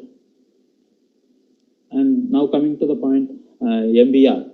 MBR, I already told you that it can reduce a lot of capex and opex of the process, where after screening there is no need of any clarifier. It's directly membrane is inserted inside the sludge process. There where Suljadi. Sir, na mudichara wind up panna. Okay. Where membrane can be used in inside the reactor or outside the reactor. Then further treatment is it. So this type of reinforced hollow fibers are used for the MBR, membrane bioreactor. So these are the typical cases. So I'll move on to advantage of MBR.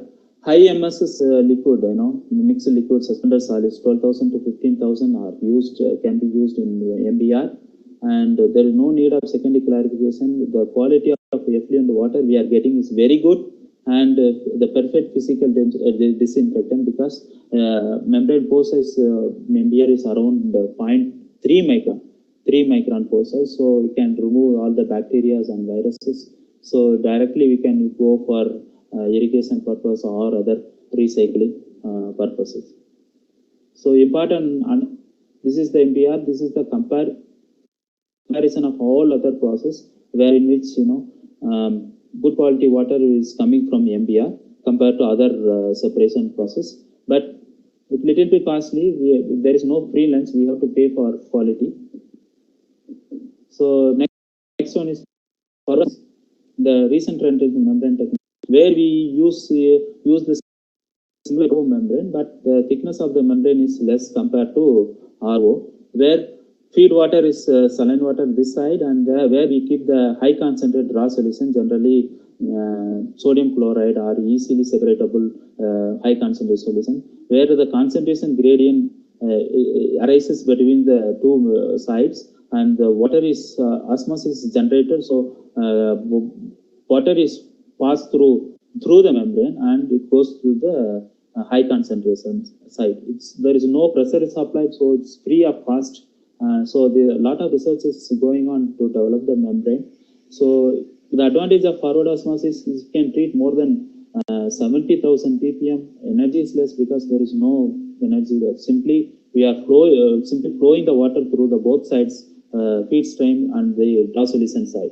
There is no reversible boiling. There is no less chemical is used. The rejection of boron is very high.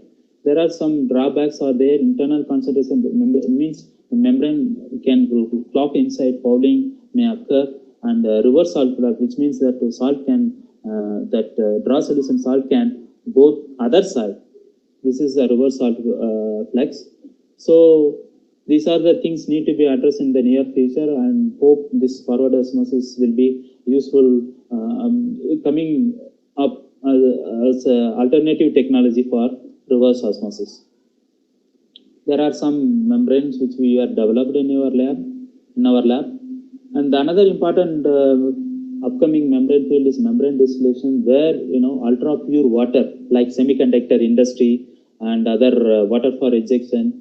This kind of industry need ultra pure water, so we need to use membrane distillation. Membrane distillation is hydrophobic membrane feeds from highly heated feeds from other side, and the coolant in others, cool permeate is collected from where we are using coolant water.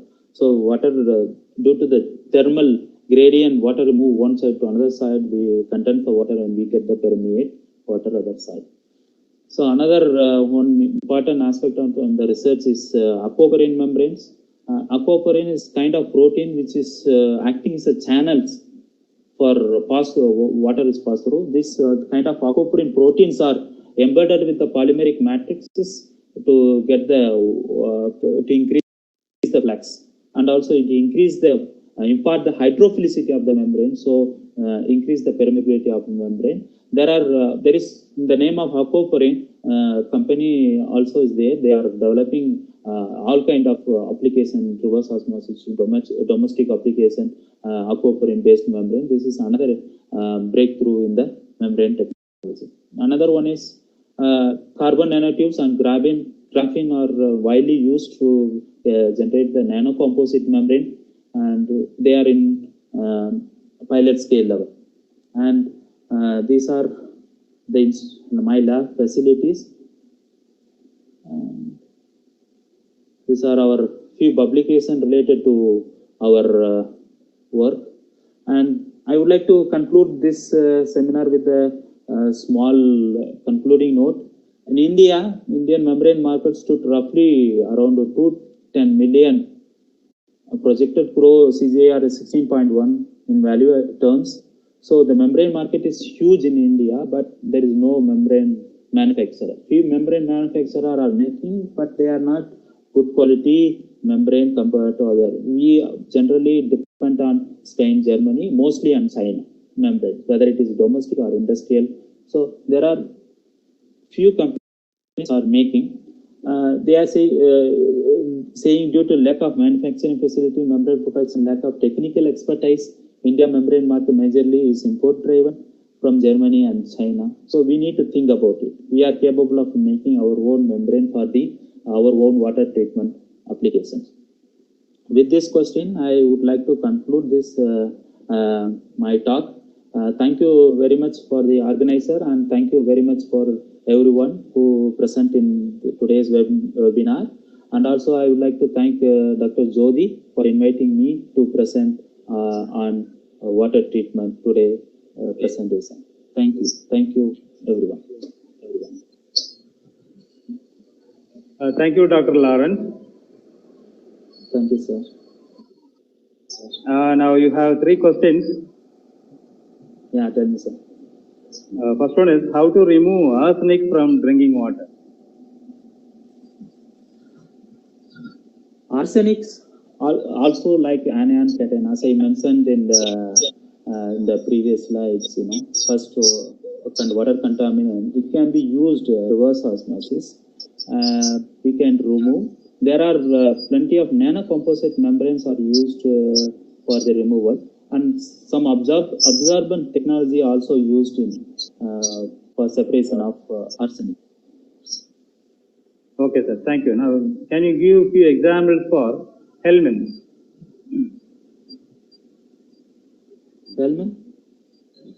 Helminths. Example for helminths.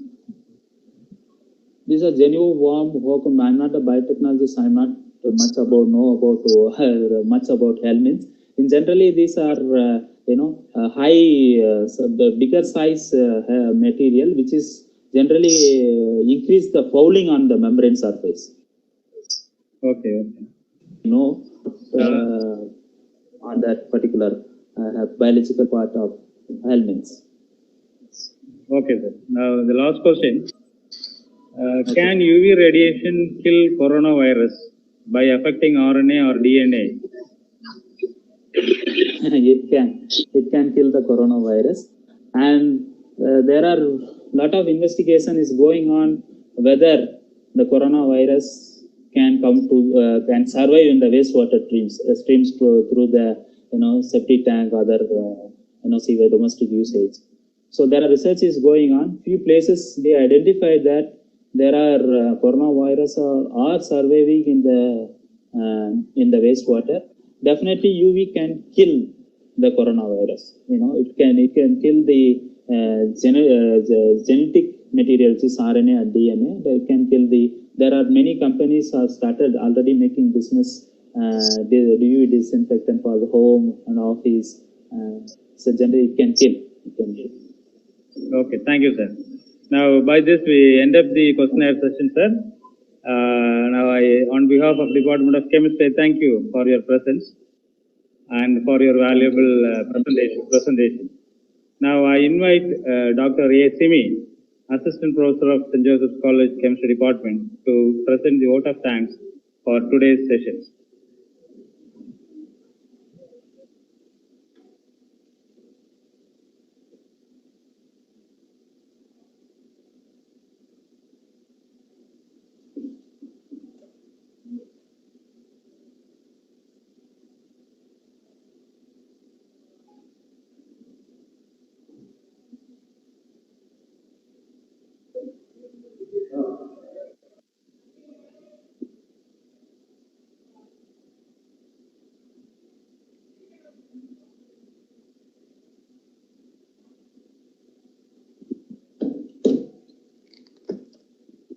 Kanickai sir, Simi பேசுறது கேக்குதா?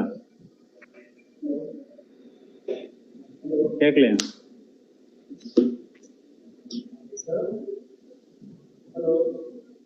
சரி.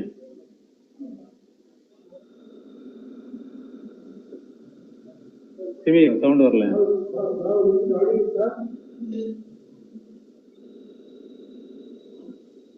Headphone இருக்கு. Okay.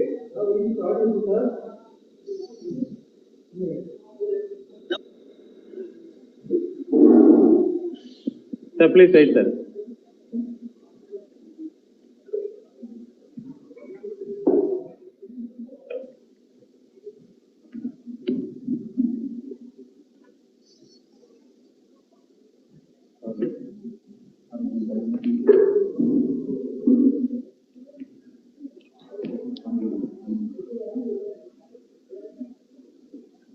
Sir, is it audible now?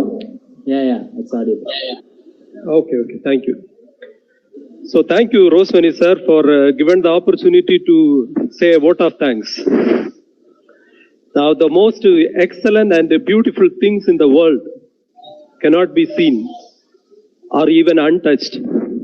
They must be felt by heart. Thank you is one such a prayer among them. Now it's a time to say billion thanks to all the great hearts. The first and foremost, I thank the Lord Almighty who has designed and refreshed our soul with a sweet stream of blessings.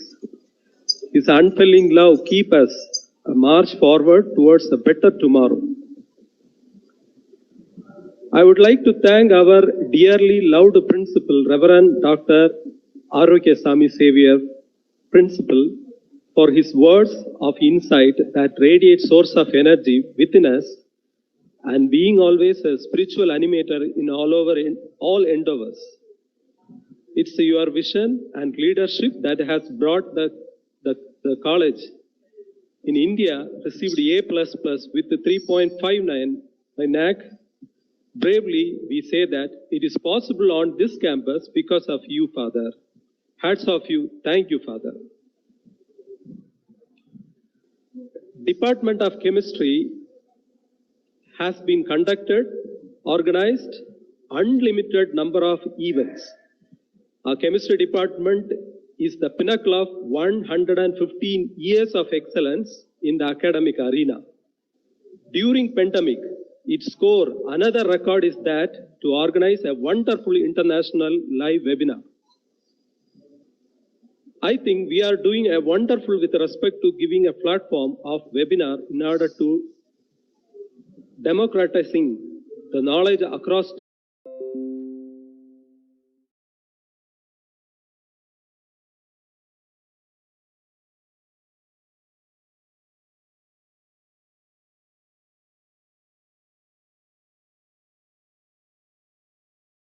Irude Jodi and Dr. Kanickai Raj and myself and my colleagues who all are help us during the whole day. Thank you very much, all of you. Last but not least, I feel over the moon take this opportunity to thank all the participants in India and outside India who gathered in EZ Talk and YouTube to cherish the memories of the past, the success of the present, and the blessing of the future, and your perfect logistic support to made us spellbound. I feel proud and thank you for make us feel happy with your presence to this conference. Thank you. I am really delighted to thank our Kanickai Raj sir for their technical support. Really, thank you very much, sir. Thank you, one and all. Thank you.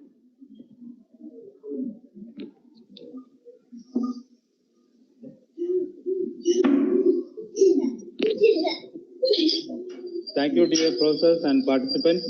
So today we are ending out our session by this time, and tomorrow we'll have our first session at 10:30 a.m. sharp. So I request all the participants to come and log in by 10:15 a.m. Thank you.